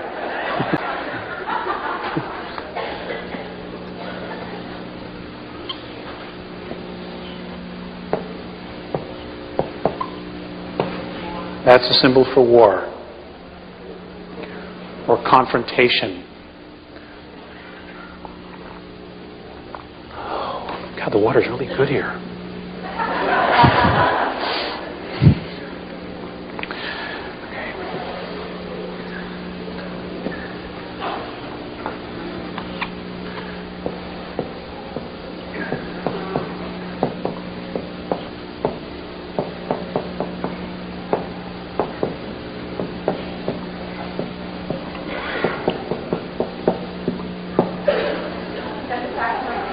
That's the fax number.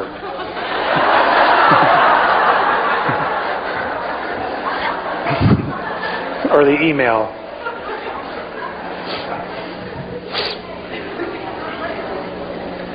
Oh, you guys can't see? I can't pull it off the board. I'm sorry. Well, somebody else over here has it. They can share it with you. Okay. Now, this is a much more complicated one.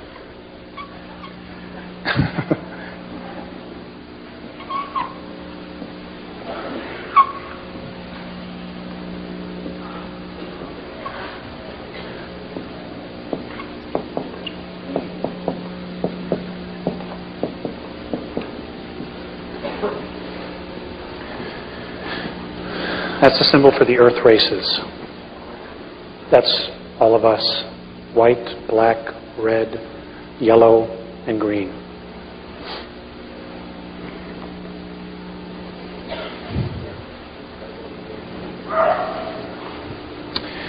Now this next one should be really interesting to you guys. I'll just put it right here.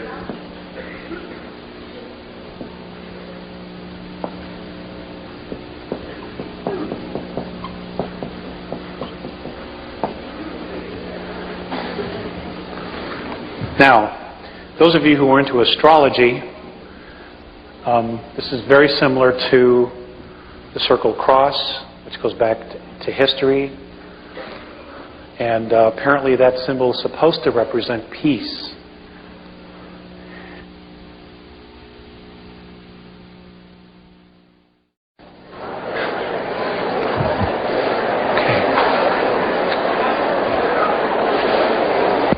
How does it do that? Okay. Whew. I can't, I'm wired.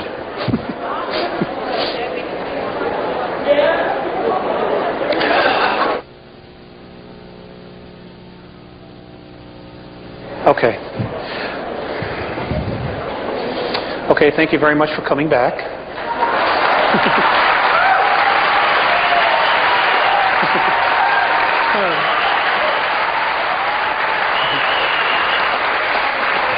That was really unfair. I know you're a captive audience.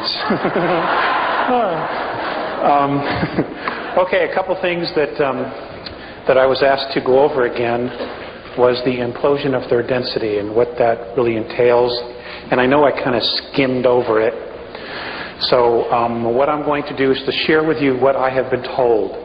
Now, some of you may understand the physics of this better than I do. I'm just basically the messenger.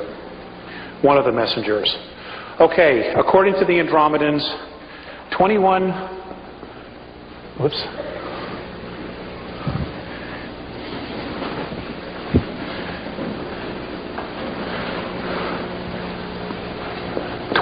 trillion years ago, as we are in linear time, apparently all of us as essences, as isness, as sparks of spirit, were someplace else in a completely different reality.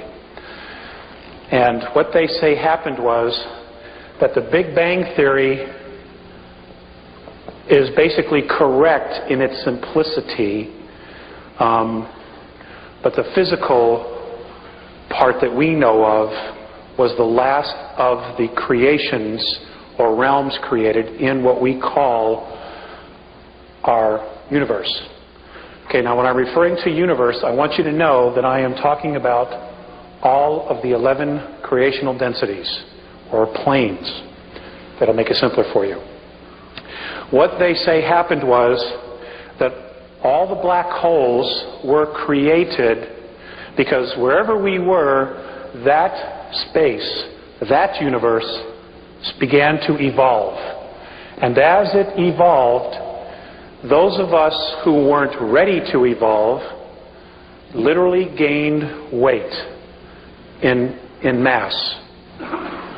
Okay? And in gaining weight, we started to fill black holes. And at some point, when this other universe evolved to a certain frequency, those of us that didn't literally broke out of those black holes and created this space which we call our universe. And what we're witnessing 21 trillion years later is the same thing happening. And what happens here is, what's happening now in our universe is that, according to Morine and Faceus, on March 23rd of 1994, a color and sound frequency started emanating out of all of the black holes. And the color and sound literally, in its unified effect, is attaching to all of the densities or planes. What's happening is that it's raising all the frequencies. Everything is literally being pulled up from the bootstraps. It is literally creating a holograph over these 11 creational planes. They're calling this the 12th. And the reason they are is that it is unified, but yet it's separate. And that they have been told by other races that there are beings of consciousness never seen the likes of before inside this 12th. And that they literally have the ability to look straight down through all the dimensional levels.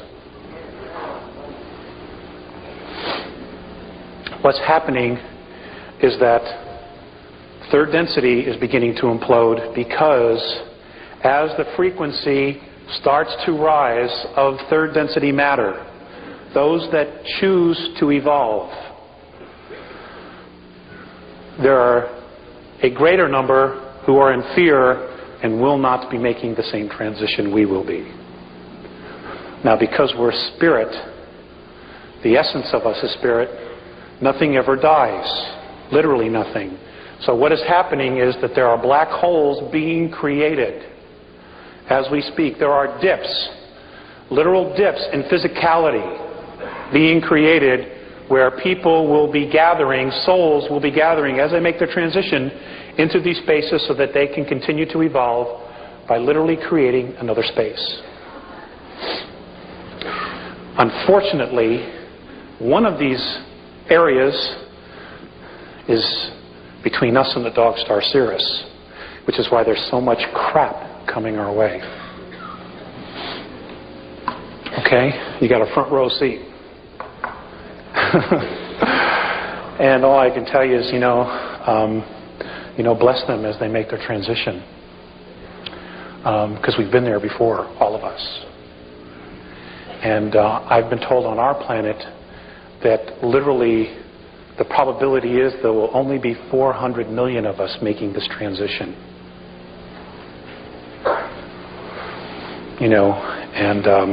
It's a sad thing. It's a sad thing. It would be nice if it was everybody. And when you get to fifth density, look for the house with the mailbox with the balloons. That's my house. I'll have everything there, sandwiches, you just show up.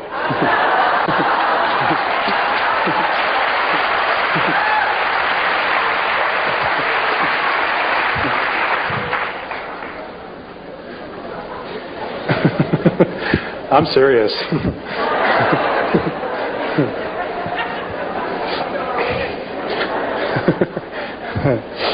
I'll have to get a job. What was the other thing?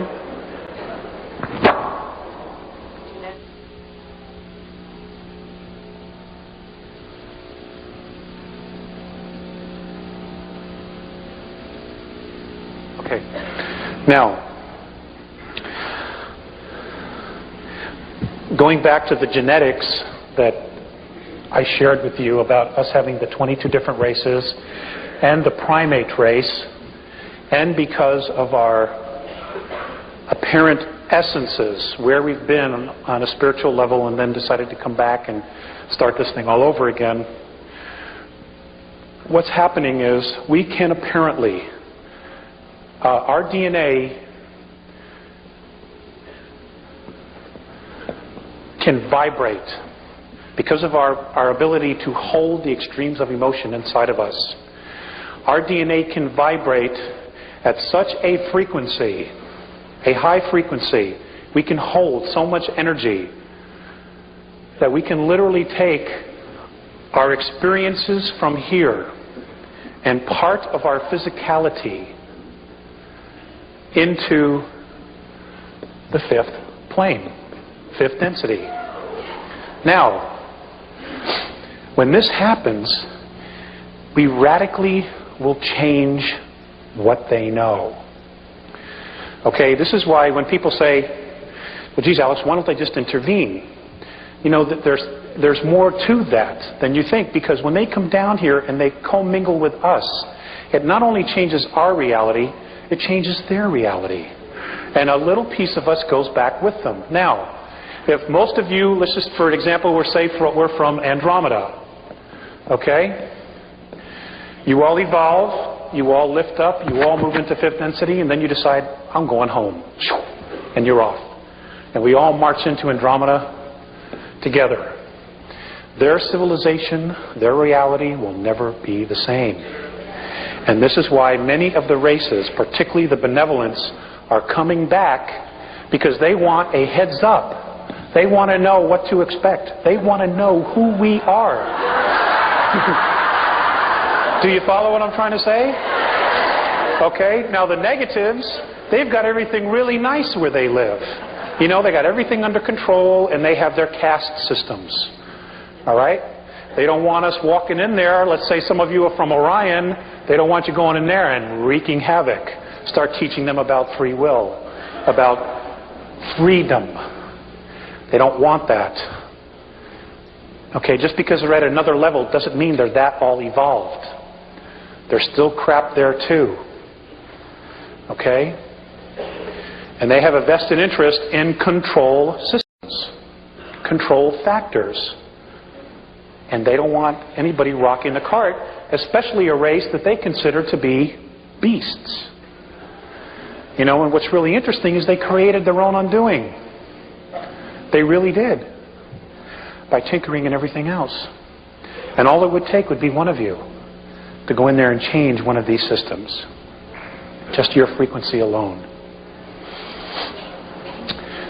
So you truly are royalty. You know, you guys are just awesome. And the war is about that. The war that's coming is literally because there are benevolent races that want our experience. They want our DNA. They want our emotions. They want us to be teachers. Because many of the benevolent races have lost their passion. Folks, they've lost their passion. You know, for the Greys themselves, they thought that emotion was a weakness. So they literally bred it out. And now they're dying. Okay? They're dying, and they're totally stuck on technology. Their children, they're not having children anymore. Because there's no passion in the body. The spirit cannot attach to the physical form. And there are other races like this. There are other races, and I was told by Morane that the Pleiadians in 982 years in our linear time would start showing genetic breakdown because of so much interbreeding within the one race. Okay? We offer a booster to that because we have their genetics, you know, as well as others, but we also have the passion. You know, the ability to hold passion, which is an awesome creative force. So there are some that really want us to be there, and there are some that are terrified of us being there. And that's really what it's about. The effects of what's going on here between now and 2013 are long-term. Apparently, almost 400 years into our future, there's tyranny. So what happens here is a major consequence because of who we are. And whatever we do here on third density, moving into fifth density, we will literally change 6, 7, 8, 9, 10, 11. It'll have a domino effect all the way up. Because apparently that's where we originally came from before we moved into physicality here. So we have to be responsible. There's a much bigger agenda here in picture. And I'm sure that there's even more that I don't know that maybe another contactee in the future or somebody else has already said. You know, you have to be private investigators. You've got to be detectives. And I know that there's so much information out there and so much junk and there's so much great stuff out there. But you're literally going to have to weed it through yourselves. No one has all the answers. No one. There might be some that have more of the pieces of the puzzle. But the bottom line is, every single one of you in this room, even the people outside the room who aren't here sharing this, who have no clue, who still think ET is a joke, they have a piece of the puzzle. They just may not be able to bring their piece to the puzzle when we move into fifth density or plane.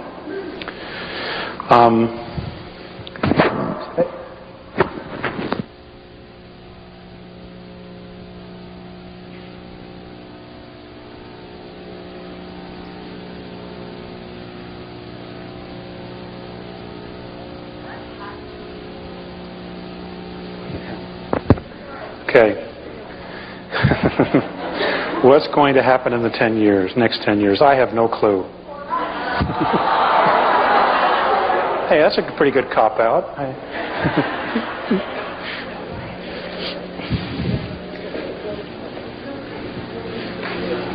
Okay.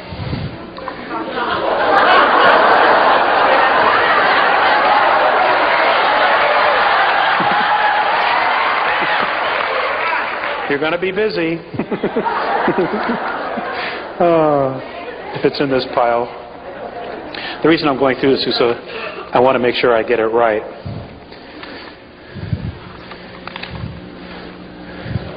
A lot is going to happen in the next 10 years.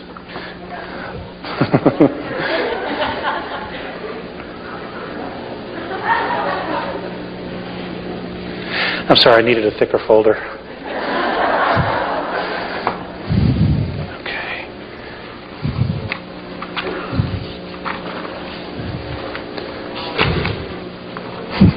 Anyway.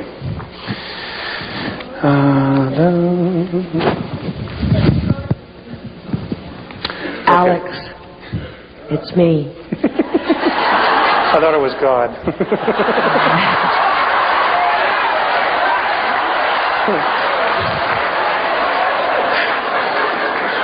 I'm not building an ark.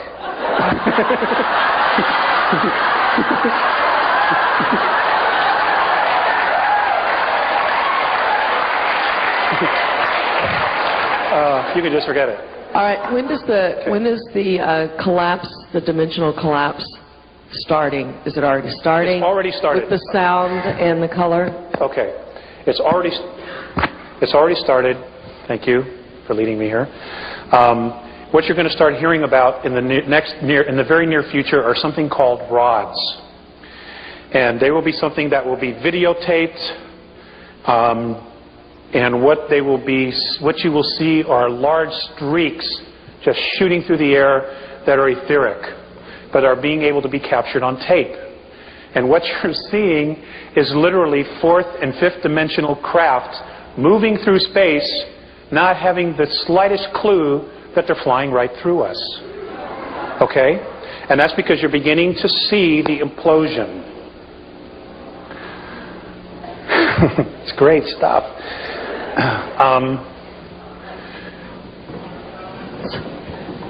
And ghosts? Yes, you will see more ghosts, more apparitions, because those that are stuck between third and fourth density will start being more and more visible as our frequency starts to raise and rise. Start being more and more visible as our frequency starts to raise and rise. A lot of them, unless they are healed, and I do not know how to do that, how to set them free from their self-imposed prisons, will be exiting, transitioning. Angels, folks, be very careful about somebody who tells you they're an angel. For example, I've asked about the archangels. And the Andromedan perspective of that is that the Archangel Michael was literally a fleet of craft that were called 𝗥𝗟𝗟𝗫. That was the name of the fleet. And they used to patrol the northern hemisphere of the planet when Orion was here in full force. Gabriel was the name of another fleet of craft, and so on and so forth. It has been changed and created into something that will save you and rescue you, when in fact that was not the original intent at all. Okay.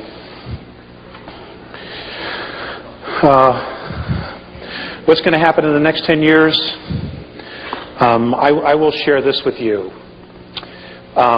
There are definitely some things underneath the Sphinx, but the bulk of the real stuff that will tell us about our ancient history is still underneath the pyramid. And there was a vault built 3 levels deep, and the pyramid was built over it. Okay, that's where the real juice is. That's where the real knowledge is. The Sphinx will have some things, but it's a distraction. You know, these guys are real good at what they do, at diverting attention from reality, from truth. They're excellent at it. If they put that much energy into telling the truth, God, we'd all be out of here. You know?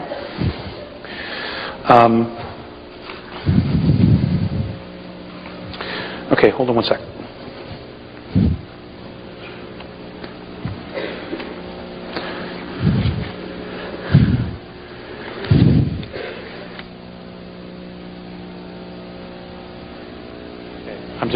I don't have it somewhere. Okay, things that are going to happen in the next 10 years. Number one, we're going to truly find out who we are genetically. Information will be coming from all corners of the earth from contactees. There will be more and more contacts, and they will tell us about the 22 different races and more of our history.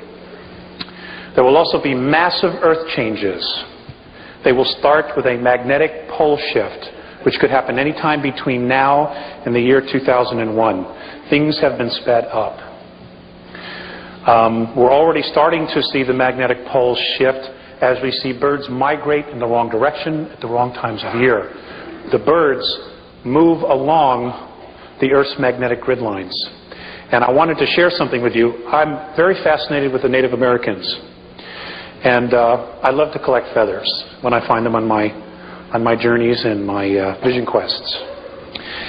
And I was given this on 3/19 of 94, and I just want to share this with you. It's primarily about the Native Americans and the original intent behind them wearing the feather. In the ancient way, your native red American races understood the nature of the birds. The birds are very sensitive to magnetic fields and microwave energy, as you call it. They will migrate along the Earth energy grids, and their wings, which are made up primarily of feathers, were to be watched as they were very sensitive.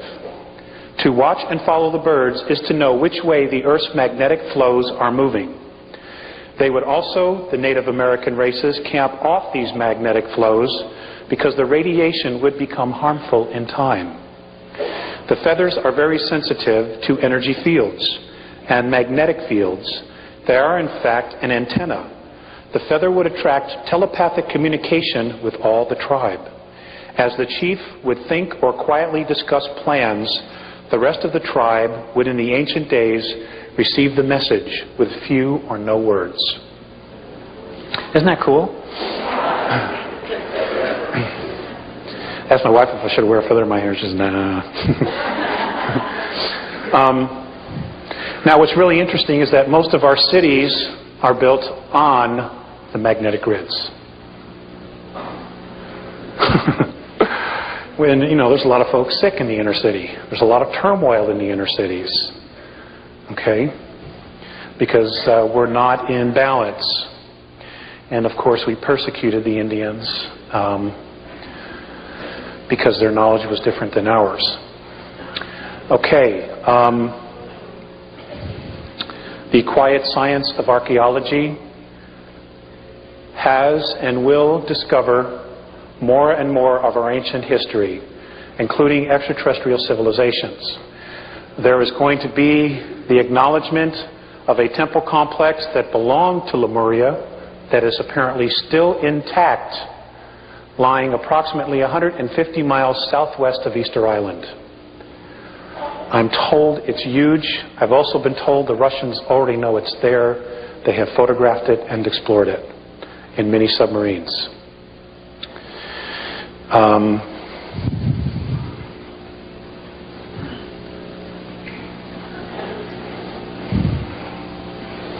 We are going to discover that consciousness, I know you guys already know this,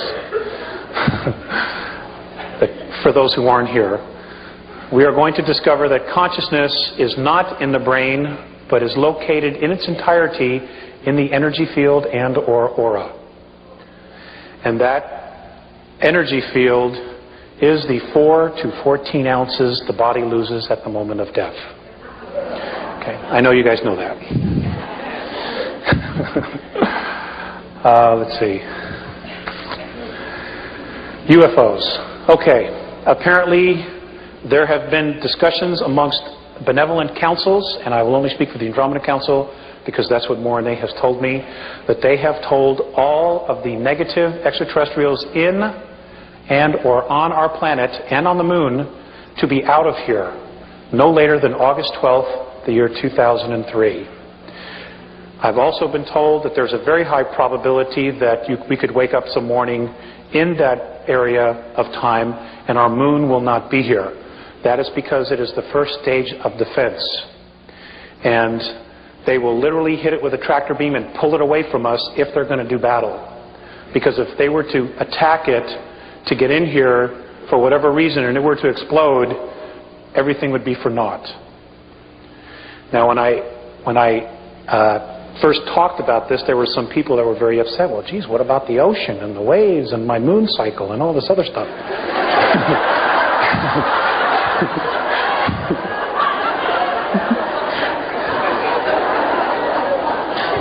So I went back to Morane and I says, hey, I've got, some gripes about the moon disappearing. And he says, well, we'll just get you another one.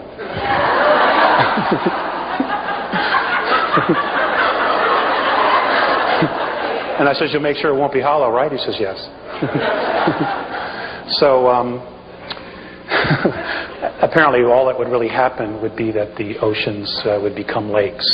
We wouldn't have the tides, and we probably wouldn't have the crazy attitudes and such like that. I've asked them about astrology, and I want you to know this is their perspective. Okay? Does everybody hear what I just said? Okay. Their perspective is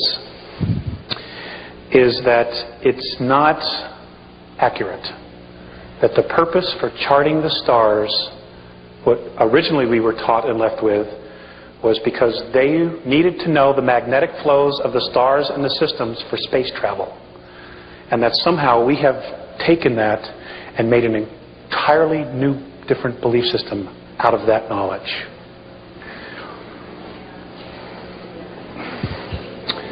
You knew that. Maybe I should sit out here.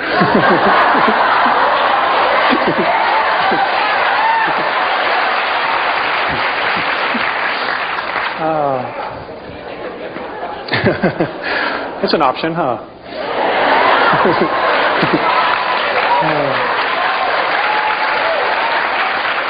But you guys are so far from Colorado.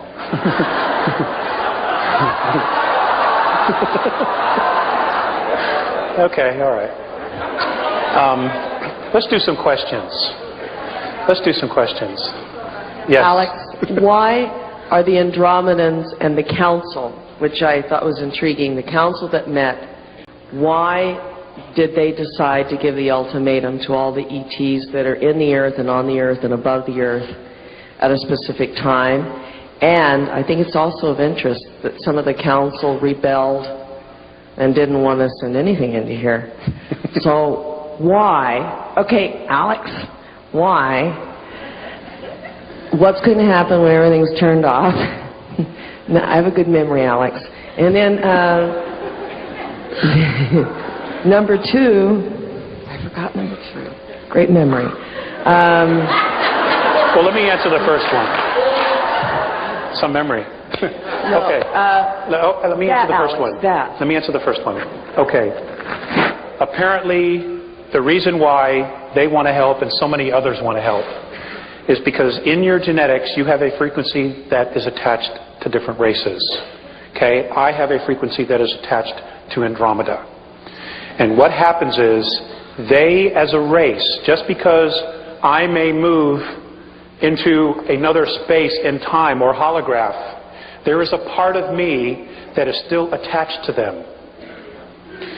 Okay? And there is a degree of non-evolution because of the law of consistency, we all don't move together. At some point, whenever that is, our entire universe, including all of the dimensions or planes, will implode and we will all go home to the source. Okay? This is one of the reasons why. The other reason, of course, is what I stated earlier, is because of our genetics. They want us to help them. We have something they need as well. Now, apparently when they first met to discuss our solar system, which is in a particular sector, which is along a trade route, which moves into the Andromedan galaxy and others galaxies. There were approximately 72 of the 133 originally that met. Of the 72, just more than half agreed to look into it and to help us. The other planetary races didn't want to help us, and this was their reason why. They don't respect their home, they don't respect themselves, and they don't respect each other. What is their value?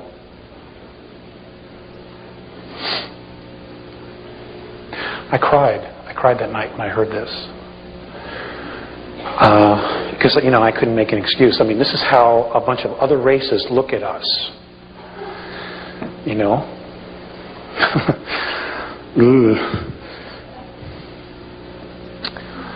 Fortunately, a majority had agreed to help because of the consequences long term. And basically that's why they're here. That's one of the reasons why they're here.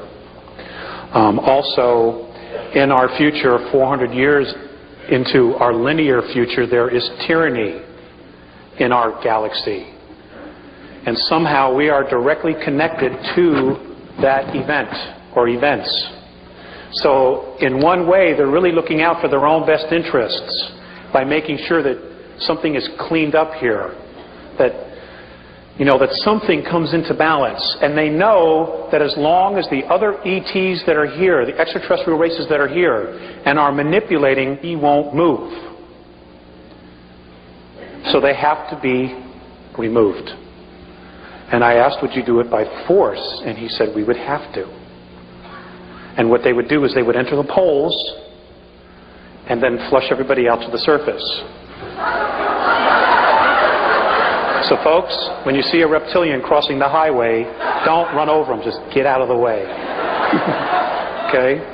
I mean, it could get really, really weird here in the next 6-8 years. I mean, you can only hide a truth for so long, and then it just screams out. And they're already trying to prepare you for this stuff. I have a lot of friends telling me about a TV show called Dark Skies. Where they're literally telling you, but they're doing it in a way that you think is just, television.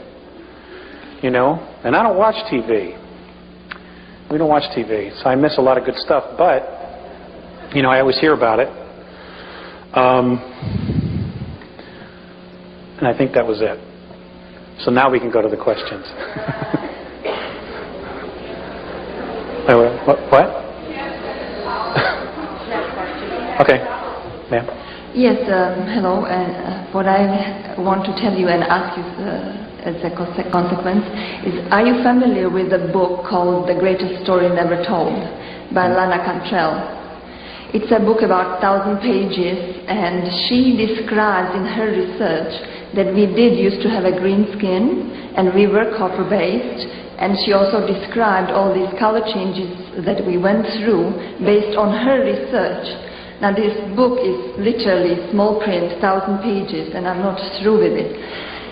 But she also said the problems, describes the physiological problems that we have because of the lack of zinc, copper, and what the iron is doing to us, and what it did to us,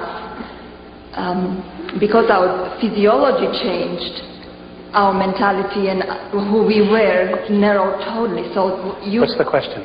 confirm to me this. Okay. And my question is, did they tell you anything that we could do for ourselves to help ourselves to go back? That's one part. The other thing is the genetics, the DNA. We apparently used to have multi-strand DNA. Do you know anything about it? And do we need it in our evolution? The third part is, did we used to have a whole brain that wasn't divided, and do you know anything about that? Okay, thank you very much. I do not know about the whole brain part. As far as the book, I've heard of it. I've had other people approach me, but I understand it's out of print. And I understand that Miss Cantrell does not return letters or anything. She's just basically in hiding for whatever her reasons are. As far as the DNA, I have been told that those of us who are holding a higher frequency are literally creating a third strand. Most of the children coming in since 1982 already have a third strand. So this is just nature's way, this is the isness's way of just fixing things, as long as we're open to it. Okay. Okay, the question was, how can we help ourselves? I have asked that, and Morane, all he has said is the information and wisdom already exists on your planet. So basically, don't ask us about yourselves, ask yourself about yourself. There's no shortcuts with them. I wish there were. Yes, ma'am. Thank you. It's great to see you here. I wondered if you could talk more about the draconians and the children that are missing. I know you have information, and I'm hoping you'll share it with us today. This is the one subject I don't like to talk about. The draconians. Okay, the draconians are a very large reptilian race. They're known as the Dracs. There is a royal line of the draconian reptilian race, and they're called the 𝗖𝗢𝗟𝗏. They range anywhere from 14, 15 to 22 feet tall. They can weigh up to 1,800 pounds. They do have winged appendages, and they are awesome, awesome beings. They're extremely clairvoyant, they're extremely clever, and they can also be extremely sinister. They apparently were brought to our time and space, our universe, in full physicality. Somebody brought them here and dumped them here. I don't know, and the Andromedans still don't know. But they were brought here in physicality, and they were taken to Alpha Draconis and stars nearby because it gave them the greatest chance of survival. So they were kicked out of some other place. Anyway, they are definitely a major factor to be reckoned with. They, for the most part, are service to self. They do not care for the human race because when they were dumped here, they were told that this was theirs to command. So whoever did this really screwed up. And they still have this mindset. They were one of the first to chart our solar system. In fact, they were the first of the ET races to actually put their flag on it and say it's theirs. Apparently, some of them still have the attitude that everything on it, in it, still belongs to them. And I understand that some of them have been coming back, and more will be coming back. Now, it's going to get real interesting, folks. I can't begin to tell you how interesting it's going to get. They apparently where they have had space travel for 3 billion years. They are a remarkable race. They really are. But they have an attitude. And a lot of human races in our galaxy and outside our galaxy have had problems with them. And you know, I don't want to say that all of them are like that, but that's really all that I've heard from the Andromedans. They've had major problems, as all the other races have. They are definitely reptilian. They look like velociraptors, except they're like 22 feet. And they're smart, they're intelligent, they can build. They're just very, very different from us. They apparently attacked Lyra, or came across human colonies in Lyra. Now, the human race was not created in Lyra. Okay? It was brought there to survive. And again, the Lyra, from what the Andromedans have told me, for some reason, once they go back approximately 427 million years, they just don't know what else is there. For some reason, there's no history beyond that, even though the physicality is there. So I don't know if it's being blocked from a higher level or what. They don't even know. The Draconians were flying through there. They came across these human colonies who were agricultural in nature. Basically because of their talents of horticulture and plant science, they were literally making the planets greater and better. Little gardens. When the Draconians flew by and they saw this incredible wealth of food, they basically wanted to control it. And apparently there was a misunderstanding between the lion races then, who were human, and the reptilian race, because the Lyrians wanted to know more about the Draconians and the reptilian race before they gave them what they wanted. And apparently the Draconians misunderstood it and literally went back and then attacked the planets and killed a lot of people, blew up 3 planets. And the Lyrians were literally forced to migrate and scatter into different parts of our galaxy. So it did in a way facilitate colonization. And I wrestle with whether the Draconians were planted here specifically to force us to evolve, or if there's some other agenda here. I simply don't know that. But that's basically what I know. I do know that not only them, but other reptilian races that are descended from them. Also, the Draconians, the reptilian races, are master geneticists. And I'm told that most of the dinosaurs and many other life forms that were on Earth were brought here then. Also on Mars. Apparently Mars was very much like the Earth at one time. And they came to Mars first. That's literally where our human form was created, by the way. Was on Mars. That's where the primate and the human genes were brought together. Was on Mars. And then we were brought here to work as slaves in the mines. Okay? So we're still working for a paycheck. And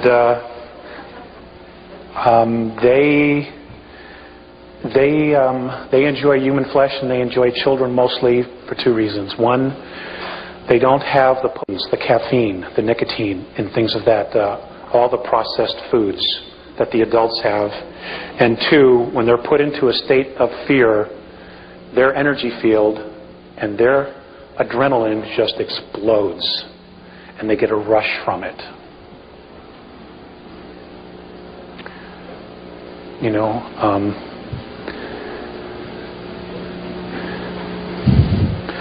Be dedicated to family and be dedicated to each other, folks. That's the only way we're going to get through a lot of this. Next question. You're welcome. Well, my adrenaline's rushing after that last statement.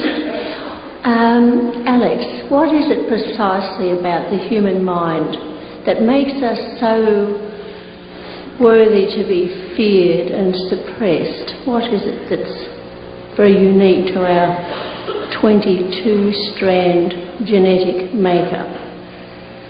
And also, what is our free will compared with their free will? It seems to imply that, do they have free will in the same way that we do? Okay, is that it? That's that question. The second thing is you haven't finished the earth changes yet.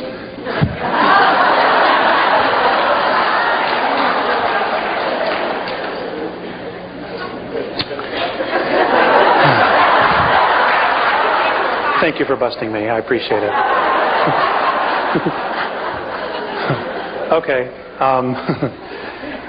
As far as our mind, I don't really know that it's so much the mind as it is our extremes of emotions, our essence. They've always stressed not so much what's in the mind, even though that's important to be able to control the creative force of emotions. It's more so the emotions. Because we are able to contain all of that inside physical form, that's what they're most attracted to. Because they want that, because the races have lost, I've said this before, some of their passion, and they are becoming more and more dependent on technology. And here we are steeping ourselves deeper and deeper into physicality, when in fact we have the ability to just leave all this behind. So we are not correctly using our power as a race. In fact, we're wasting it. And they're more attracted to that. And I'll do the earth changes after we've gone through a lot more questions. Okay? Next. Thank you for your patience. We're not supposed to put many questions. I have more, but just one. I pick up just the most important for me. It's about implants, and if you know specifically about the neutral implant by Cryon. About what? Cryon, the neutral implant. Do you know something? I know absolutely nothing about that. Okay. I'm sorry, but I do know a little bit about implants, and getting back, this will work together. As far as our free will compared to other races' free will, they're really one and the same. It's just that we don't realize the power of our free will. We don't totally realize the sovereignty that our free will gives us. And that is why they are manipulating us through belief systems to try to get us to relinquish our free will by using our free will to say, okay, yes, you can come down and control us. Because then it's a choice. Okay? As far as the implants, what I do know is that there are a lot of races that have been abducting people and putting implants in them, and it is a sign or a seal of ownership. Okay? They feel that they own you. Now, the Greys have done this a lot because the United States government gave them permission to do it.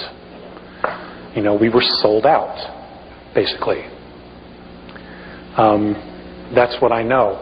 I do know that many of the implants can be neutralized using a very strong ultraviolet light.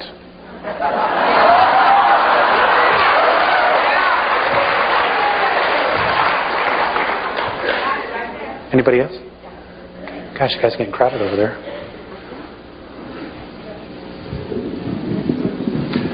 I'm sure I speak for all of us. You mentioned earlier that this was a treat for you. It's very much a treat for us as well.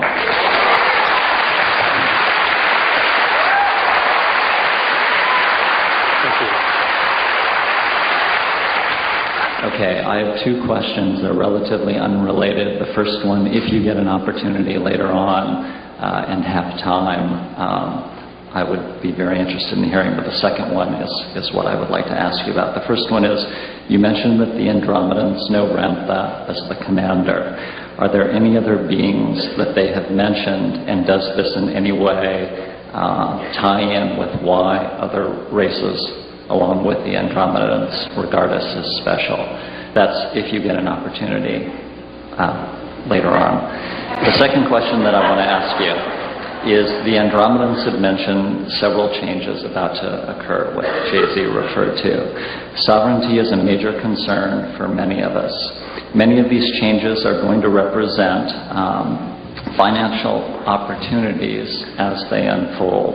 I know that dates and specific levels or prices are mutable and subject to change, but have they given you any signposts or preliminary events to watch out for that indicate that change is imminent or about to happen? Thank you.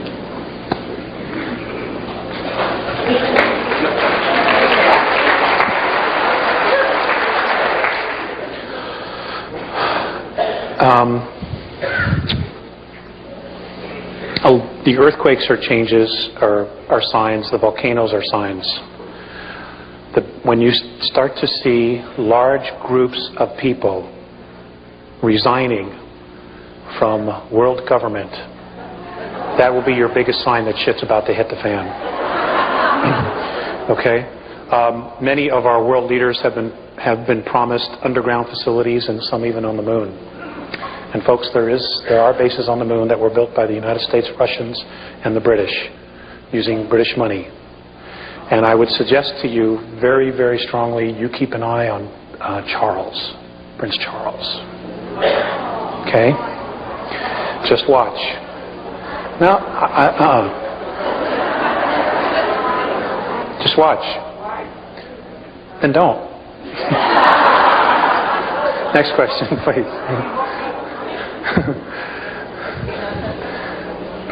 Next question, please.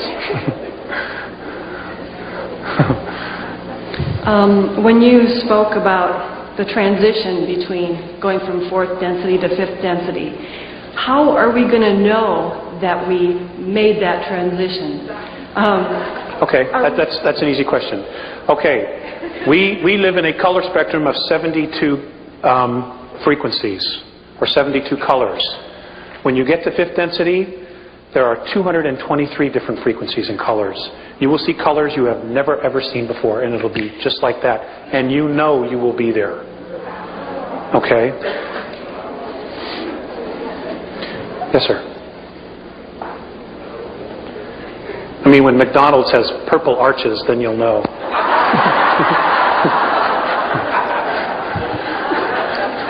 Do the Andromedans have a military? And do they have a financial system, anything like ours? Okay, great question. No, they have no financial system. Everything that they create technologically is used for the advancement of their race. It is for educational purposes only. But it can be used in defense. No, they do not have an army or a military per se. They are scientists. What they do is they send their children to school from anywhere from 150 to 200 years. This is our time. Well, you know, they live 1,000 years, 1,500, 2,000 years. And what they do is they teach their students all of the arts and sciences. They are literally PhDs or masters in everything. Then at that point, they have the choice as to what it is they want to do. And they can change their minds in a heartbeat and do something else. So they are given all the tools. Everything is for education. Nothing is for distraction. Okay, they would never conceive of creating television as a distraction. Never. Okay, everything is to help them evolve. And their science and their technology can be used in defensive purposes. Mostly the holographic stuff. Yes, sir. I'm wondering if you could elaborate on the Dracos and 𝗖𝗢𝗟𝗏 a little bit. What I have shared is really all that I know. I just know that life is going to be very different. It is. They say it's a comet. It's not a comet. I can tell you this, that it has split into two pieces, and both pieces are rotating, okay, around an invisible axis. They're rotating like this as it's moving. And something that a friend told me that she heard on Art Bell, and I have not confirmed this, okay, so this is still rumor, but apparently an astronomer was on Art Bell and he called and said that they have seen a large craft that is now flying alongside 𝗖𝗢𝗏 that's larger than the Earth. Okay, so if it doesn't change course, it's going to be great. It's going to be great. All the denial is going to be gone. You know. Yes. I understand the Andromedans have a version of the story of Enki and Enlil, and I'm wondering if you could tell us anything about that. Oh, that's a long question. Long answer.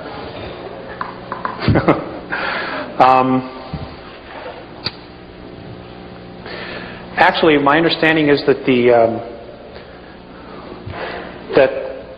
the two brothers have really warred with each other over a lot of other issues. We just happen to be one of them. I do know that Enki, what they've told me is that Enki was betrayed and killed, and that his body is literally buried in the face that's on Mars. Now, whether he's reincarnated or not, again, I don't know. But that's all I know. Basically, what we have to deal with now is Enlil. But fortunately, you know, truth is starting to come out about all that, and people are waking up and you know, realizing and seeing the contradictions in the Old Testament, and even some of the contradictions in the New Testament, and they're starting to question, which is a very, very good sign. You know, 𝗖𝗢𝗟𝗙𝗫 once said to me, "It is not so important what you believe, but as to why you believe it. And whatever your belief is, make sure that it is worth the depth of your commitment to it." And you know, I think what we've done as a race is we've accepted a lot of things just on face value, without truly investigating it or trying to feel it inside of us. And it's gotten us into a lot of trouble. For example, the Inquisition. You know, the Inquisition was really an attack against women. That's really what it was about the sacredness, the Wicca of women, and the science that they held, the spirituality that they held. That's really what it was about. A lot of men got killed because they were supportive of the goddess worship. You know, and that was a huge travesty on the human race. Just one of many. Next question. This scenario that you're laying out before us exists on this reality, on this parallel reality, or this timeline. What if the Andromedans say about parallel realities where this scenario doesn't happen?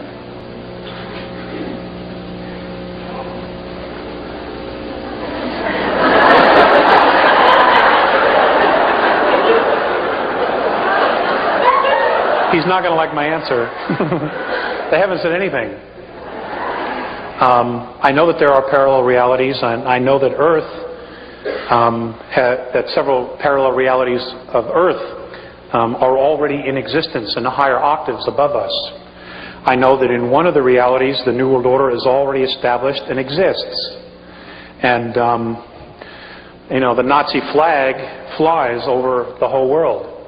I want you to know that as third density begins to implode, that all of those realities will be moving and merging into the one. Okay? Because the reality of which those two were created is the one we're on. And all the other ones will be returning to source.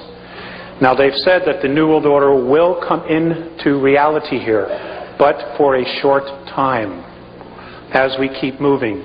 As long as we stick together, as long as we help one another, as long as we have mutual respect for each other, we will not slow down our process as we move up, you know, into the higher dimension, or just to a higher consciousness of world unity of our free will, not being forced at the point of a gun to do it, or not having to relinquish your rights.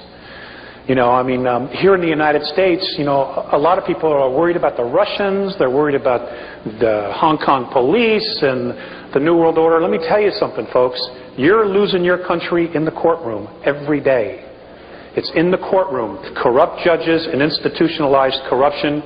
And I'll tell you what, if you allow, this is my own little political statement, if you allow the Congress and the President to take away the Second Amendment, you will lose all your other rights. I don't believe in toting a gun, carrying a gun, and killing anybody. All right? But the Founding Fathers knew about corruption, and they knew about tyranny. And the reason the Second Amendment is there is to protect all the other rights. And until we consciously make the shift and change everybody else's perspective, I'm afraid, from my perspective, it's a necessary evil. But that's my perspective. Okay? You know, I mean, America, you have done so much in such a short amount of time. But you have to understand that when you're a draconian or Orion belief system, there is no such thing as free will, as self-rule in their control. Now, the reason we've been able to get away with it for so long is because, you know, when you look at where we are to the center of the galaxy, we're in the boonies. You know, we're way out here. And they're just now starting to come around, and they realize that the magnetics of the planet, the consciousness of the planet, is starting to change. So they, you know, this is what has attracted a lot of the races to us now. It was also the blasting of nuclear weapons. Nuclear weapons not only affect third density, but they affect fourth and fifth. It sends a shock wave through it. Okay? And we were totally irresponsible. We didn't know. We didn't know what we were doing. You know, and that's why a lot of the races started to show up. I mean, they'd been here sooner, but that's when they really started to come in mass. Like, what the hell's going on down there? You know. Next question. Again, I've only got pieces of the puzzle. I've had a contact a number of years ago, and I know a lot of other people here have, and it was both very powerful and loving, and yet there was also some fear with that. Many of us are now thinking about how can we make contact that feels safe, evolving, loving. Can you speak to that? I'm asked this a lot, and all I can suggest to you is this. You can literally be and create anything you want. If you want contact, then what I would suggest you do, and this is really the only suggestion I have, is you create the space for it. Now, if you're very comfortable going into the woods, going on a walk and sitting on a rock someplace where you're totally isolated, and you're there and you call them down, and that works for you, that's fine. Okay, if you want them to come visit you at your home and you set up a specific time and you make tea and you wait for them to come, that's another thing you can do. It's entirely up to you. Okay, but create the space. Show the intent to do it and be in integrity with it. In other words, for that hour or 2 hours that you decide to create the space, do it all the time. Make it always 2 hours. Make it always 2.5 hours. Do it once every 2 weeks. Whatever you want. Whatever ritual you want to make it in order to create the space, then that's what you do. Okay? That's the only suggestion I have for you, wherever you went. Okay, next, please. On your tapes, you talk about how if we have 10% consensus on the planet, it'll be enough to move us through the transition. And you also give an exercise that they taught you about seeing yourself inside out. Yeah. And I'm interested in more information about both of those. And in this talk tonight, you've spoken about transfers, and I'm not sure what those are. Thank you for being here. Thank you. Transfers? When you first started speaking,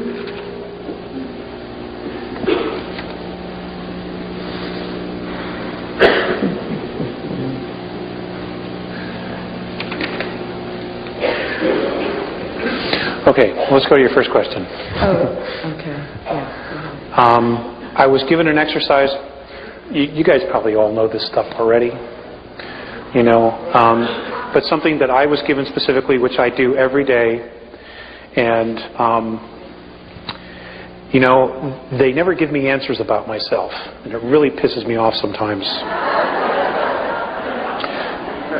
Because, you know, we're looking for shortcuts. I mean, let's face it, we're Earth humans. Okay? Anyway, the exercise was to get very, very quiet, get myself into a very humbled space. Sincere space is the word they use a lot.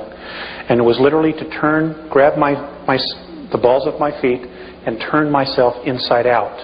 so that everything that's on the outside is now in, and everything on the inside is now out. And when you see yourself upside down, you see yourself strung out like this, very carefully detach yourself and look at who you are.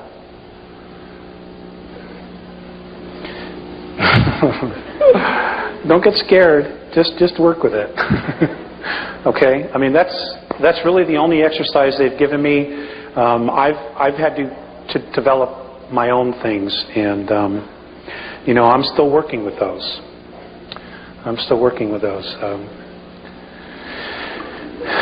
You know.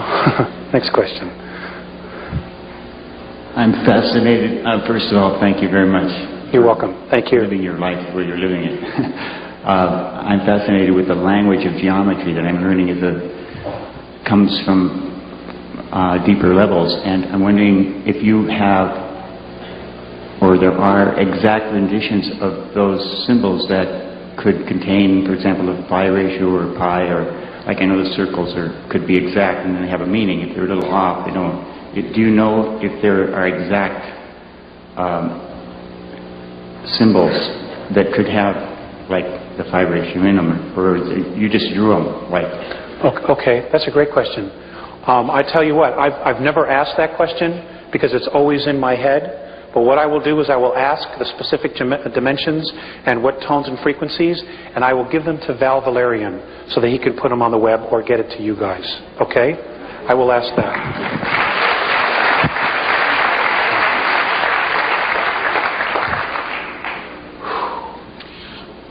You've referred to the Andromeda educational system and their feeling about raising the children and putting the energy toward education. And you've made a few comments about weapons in general, and I understand the First Amendment issue is a little different. We're heading into dangerous times, and there's a lot of controversy among different people in the school here about weapons and what should be done. The Andromeda feeling about mutual respect for everyone. Seems like a lot of the women that I know don't want to have anything to do with them no matter what, and a lot of the men I know are totally obsessed with them. What's the Andromeda's feeling of our weapons and the part that they would play in the changes that are going to be happening? Okay, it's a very good question. Not an easy one. They have said that and I said this earlier, that we destroy ourselves in ignorance. And I understand that weapons are not a good idea. I believe that. I really do. However, let's look at the reality that we're in. Okay? There have been many really holy spiritual men that have been murdered. Okay? They literally went to death holding unconditional love. And that's great. Okay? However, and this is my perspective,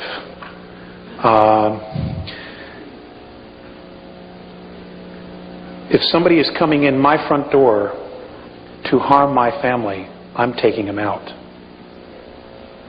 And I'll make no bones about it. But they would have to be coming after my family. The Andromedans,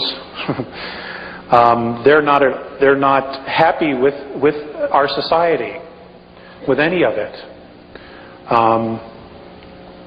But they realize we cannot defend ourselves. That's why and other groups are contemplating intervention, because we can't defend ourselves.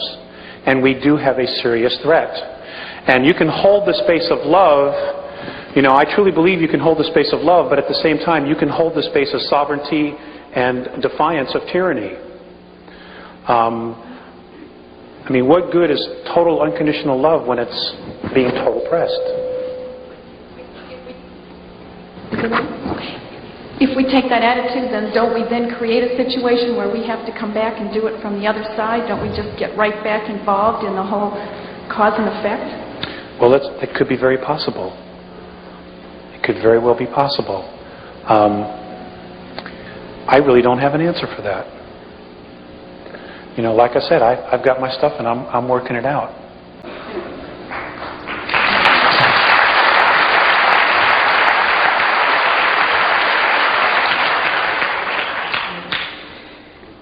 The symbols that you drew on the board, are they considered a universal language, or are they part of the Andromedan culture? And also, are the Andromedans taught to focus on those symbols in order to create reality like we are here in the school? Good question. I do not know if they're universal. Again, I've only met 2 other races with the Andromedans. I did not speak with them, but I saw them and then was told later who they were. And one was a group from Cygnus Alpha, a human race from Cygnus Alpha, and a very different looking being from Cassiopeia. I did not know the communications that were going on, but as far as the symbols, it's their language, and it's just one of a gazillion that they use. But I don't know that it's universal. I just don't know if all the other races know it. I mean, it could very well be that when the council gets together, they have interpreters who interpret the holographs, just like our UN does. I don't really know. So I'm sorry, my information on that is so limited. Yes. Please tell us a story about a time that you have observed on how the Andromedans treat their children. Okay. Can I ask you a question? Who are those faces? Me. Okay.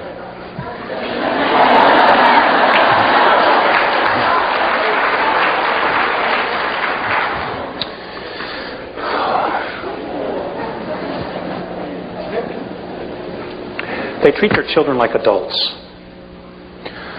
I understand that they birth in water. The gestation period is 8 months. The children come out and they have full cognizant memory of who they were the life before.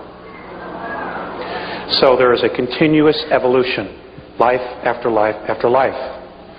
Now, during the period between incarnations, and I don't know if this happens for all the beings on 5th density or not, the oldest and the wisest, who have the most experience, teach the youngest. So it's not where they withhold anything. In fact, the children, this is the law of consistency, the children know everything their parents know and even more. And there's no attitude with the parents. This is something they want because their pride is in their race. And I wish we had the same philosophy. God, we dumb them down with cartoons and stuff like that.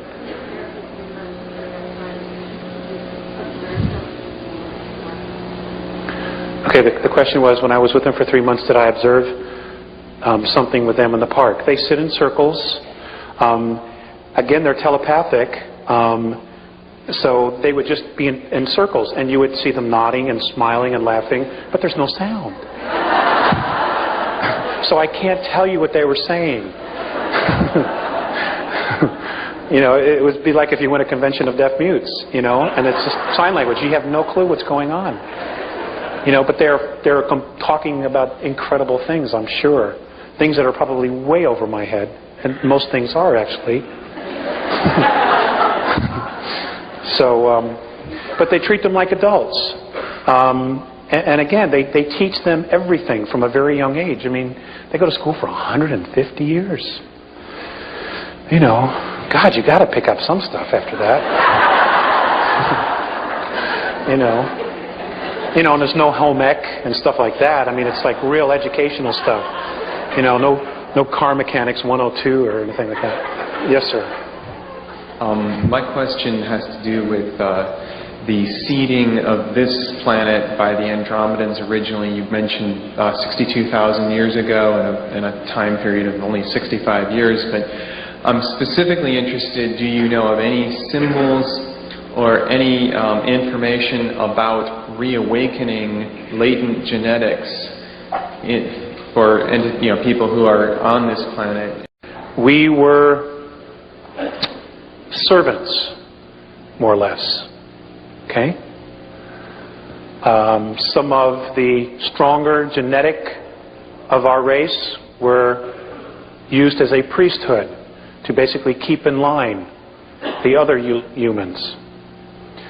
I mean, if you go back and you look at history through Sumeria, Egypt, even today, today the new priesthood is the world bankers. They have total control of your life on a monetary, physical level. It's hard to do anything on this planet without money. And they're the new priesthood.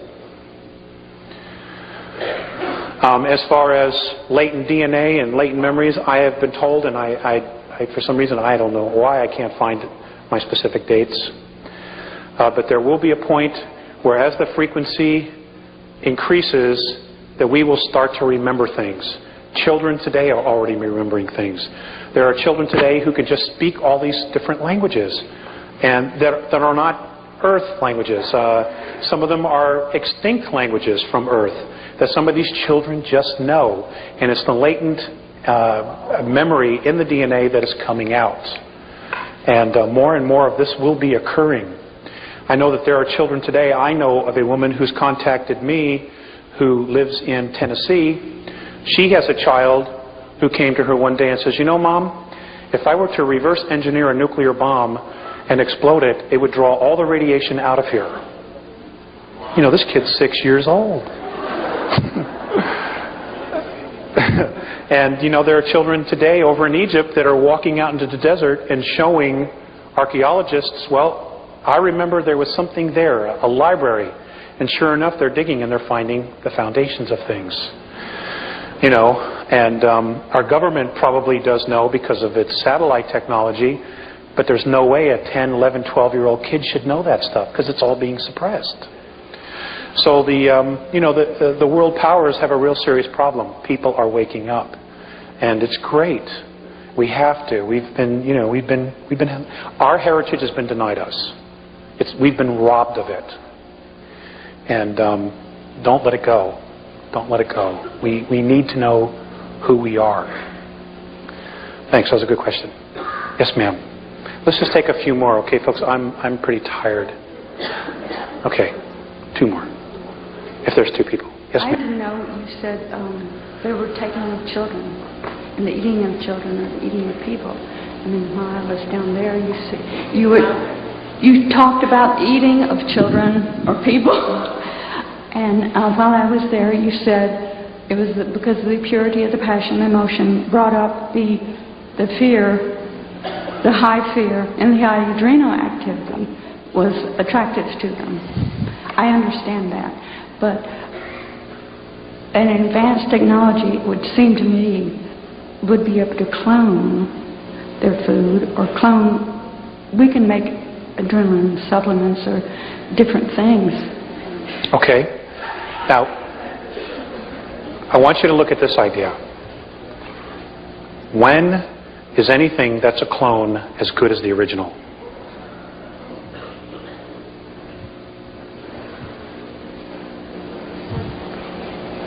Okay. What you fail to realize is, yeah, they can create clones, and they have human clones, but you cannot put soul in it. Okay? You may grow an organic processor in the brain to get them to act and do everything, but there's no soul attached to it. And as long as there's no soul, you don't have true emotion. True emotion? Well, your adrenaline rush. Okay, if I were to go over and do something to you and scare the hell out of you, okay, you would have a very serious emotional rush. Okay? They're addicted to the peaking of that emotional rush. It's like a narcotic to them because they don't have it. That's why they're so interested in us. They're numb. They're numb.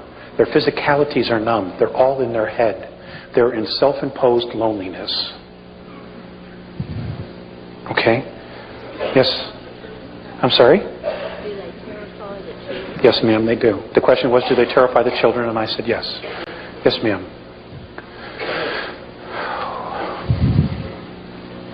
Thank you for coming. You're welcome. Thanks for having me. Do you have any information that you can give us that would shed light on the mystery of gravity on this plane? And is it indigenous to this planet? or is it a mutation? And Say that again. Is there what? Is it indigenous to here, to the solar system? Gravity? Yes, to Earth. Or is it a mutation? And would it disappear when the frequencies begin to raise? Okay.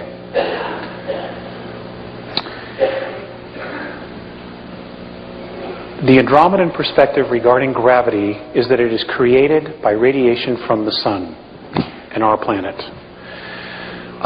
We're told that it's the rotation of the planet on its axis. Their perspective is that it has to do with radiation from the sun. And they say that any physical body that is 29 miles or larger has a gravitational field. They have gravity on the Andromedan craft. And I would assume that's for a reason, so that they could get more done, so they're not just floating all over the place. I don't believe it's a mutation. There's gravity on all the fields because there's a physicality. So there has to be some form. Whether or not it's going to totally disappear, I think as we move through 3, 4, and into 5th, I think we will deal with a totally different type of gravity as we know it. It'll probably be lighter, but then again, we will have different physical form as well. But again, they say that it comes from the sun. It's the radiation from the sun that creates gravity on our world. You're welcome. Yes, ma'am. Okay. I have 2 questions. One quickly. They display mutual respect and love, but I'd like to know how they do that. And the second question, in our society, all of our myths and legends seem to be blueprints for our lives. And I'd like to know what kinds of myths and legends, if they have them, that they have. I know you probably don't have time to tell us one tonight. If you would, I'd love it. But, you know, if you could get that information for Val, I'd love to have that. Okay. They don't call them myths. They call it history. Okay? And I will give those to Val. All right? And you're right, there's a lot, but it's history. We have taken truth and shrouded it as myth because we're hiding an agenda. How do they show mutual respect? They just honor every aspect of their life and everybody else's life. Because they're so evolved, there's no such thing as crime there. There's no laser shootings on a mothership. There's no, they need for nothing. They absolutely need for nothing. Anything that they need is given to them for evolvement. And they all work towards that. They wouldn't think about leaving somebody behind. I'll give you a good example of that too.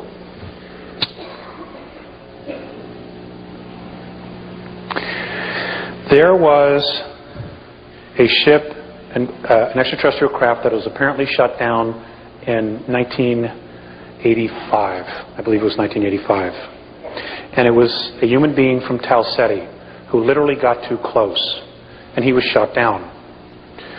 I understand that our military was able to take him, took him underground somewhere in Arizona, put him on a car, a train, took him underground to North Dakota, where they started doing some really horrific things. Morane told me that a 𝗘𝗏𝗘𝗥 fleet wanted to come in and invade our planet, particularly North Dakota, to get this guy back. Okay? And it was literally the Andromedans and the Pleiadians, a benevolent group of Pleiadians, that stepped in and said, whoa, no, not yet. It's not the time. That's mutual respect. It's not leaving POWs in Vietnam because you owe this, because you promised the government $3 billion. It's not leaving men in North Korea because you lied, because you're dealing drugs. You don't want everybody else to know. That's not mutual respect. They would never ever think to do something like that. And those are things, those are characteristics we need to look at, because there are many in this room that probably know about that. I mean, there right now, as we are standing here right today, there are 117 men still left in SPOWs, but they're not in Vietnam. Okay, they're being held in northern Laos. There are also 3 men that are still alive from the Korean War, still being held in North Korea. And our government knows. And they know. A lot of the POWs were used for scientific experiments. We did it to some of their guys. Using drugs, LSD, you know, we like blew their minds. And they've done some pretty horrific things to our people. You know, these are all real character issues. And, you know, it's one thing to hear about it in the news or to listen to, you know, Joyce Riley talk about the Gulf War syndrome and how our guys have been betrayed. You know, it's one thing to sit in your living room and say, oh my God, that's terrible. What you don't understand is that we are very carefully being watched by some incredible races, both good and bad. And they are watching us and our characteristics, what we will do, what we will not do. They are measuring our honor and intent. Okay? It's not just about us anymore. It's about everything. And I know you're probably being taught that. So when you hear stuff like this, please don't go into your little box. Okay? Those people had families. They had children just like you do now. And it was all taken away because they were betrayed. And betrayal is a major issue that we're all going to have to deal with when the truth finally does come screaming out. Okay? We have been betrayed. And we're going to have to come together and find a way to totally forgive that so that we can move on. But in forgiving it, it's important not to allow it to happen again.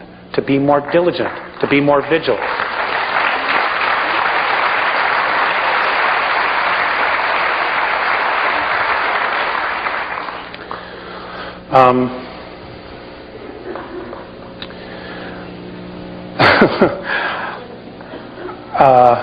I'm so tired. I don't even have my notes.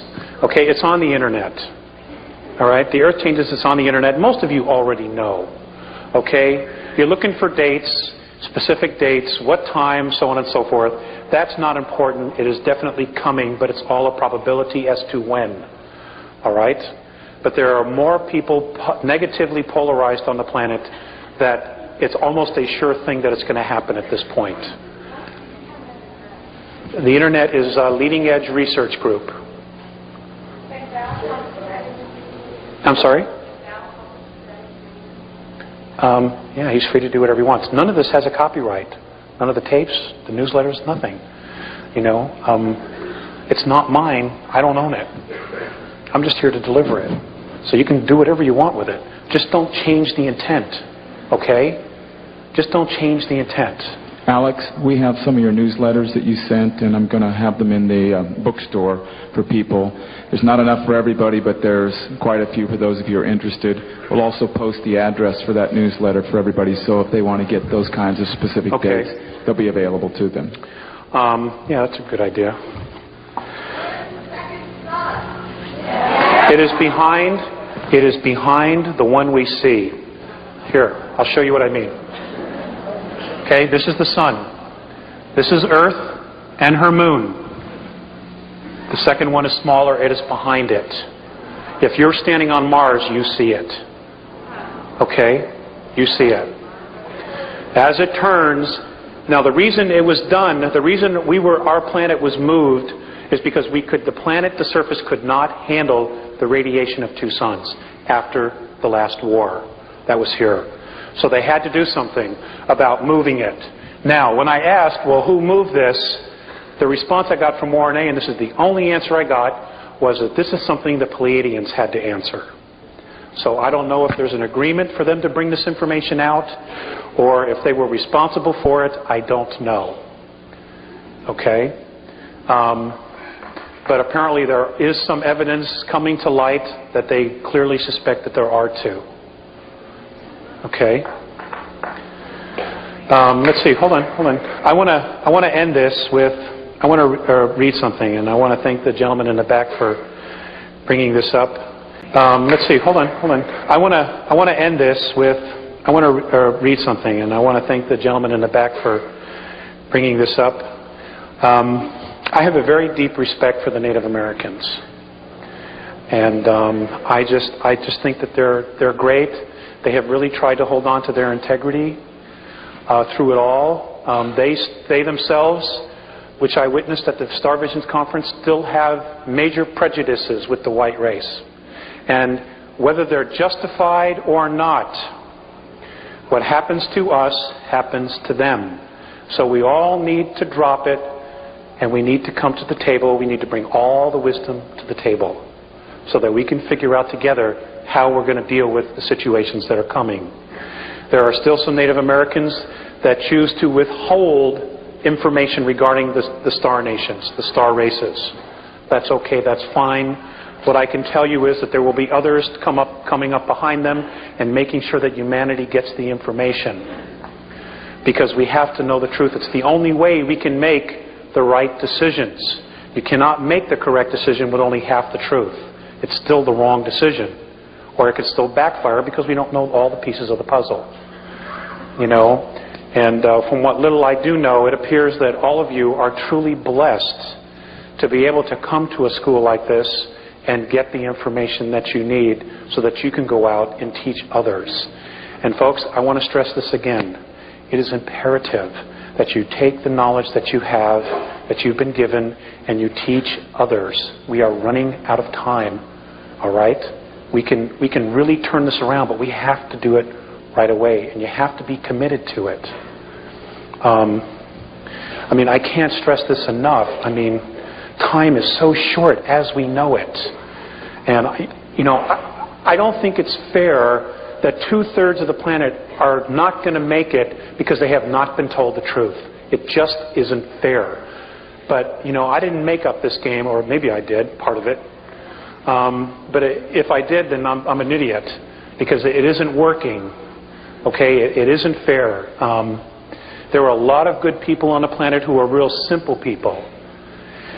And, they're just not being told the truth. Now, they may not want to believe it, but that's okay. At least you put it out there, and they made a choice. But unless it's put out there, they won't know that there's a choice.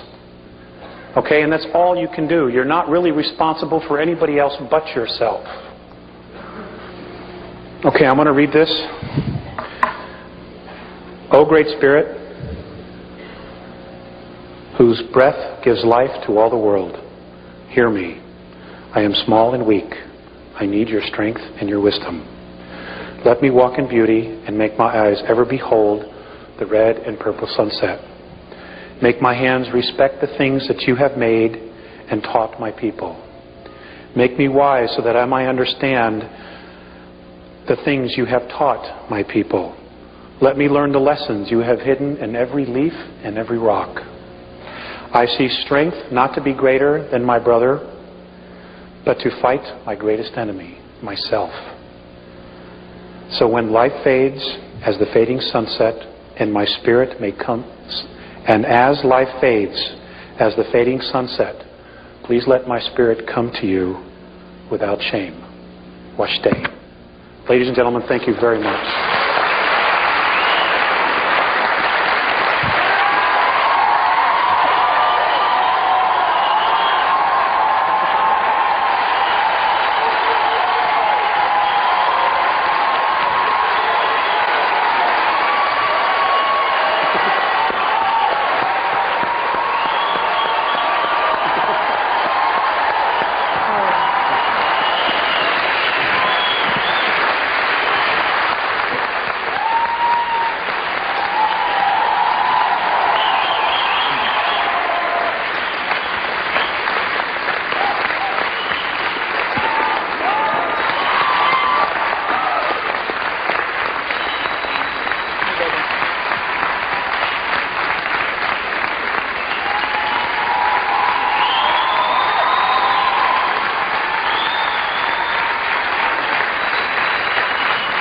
Now, didn't you guys think that was worth listening to? Gsalaati didn't tell you. We'll get him next time. Thank you.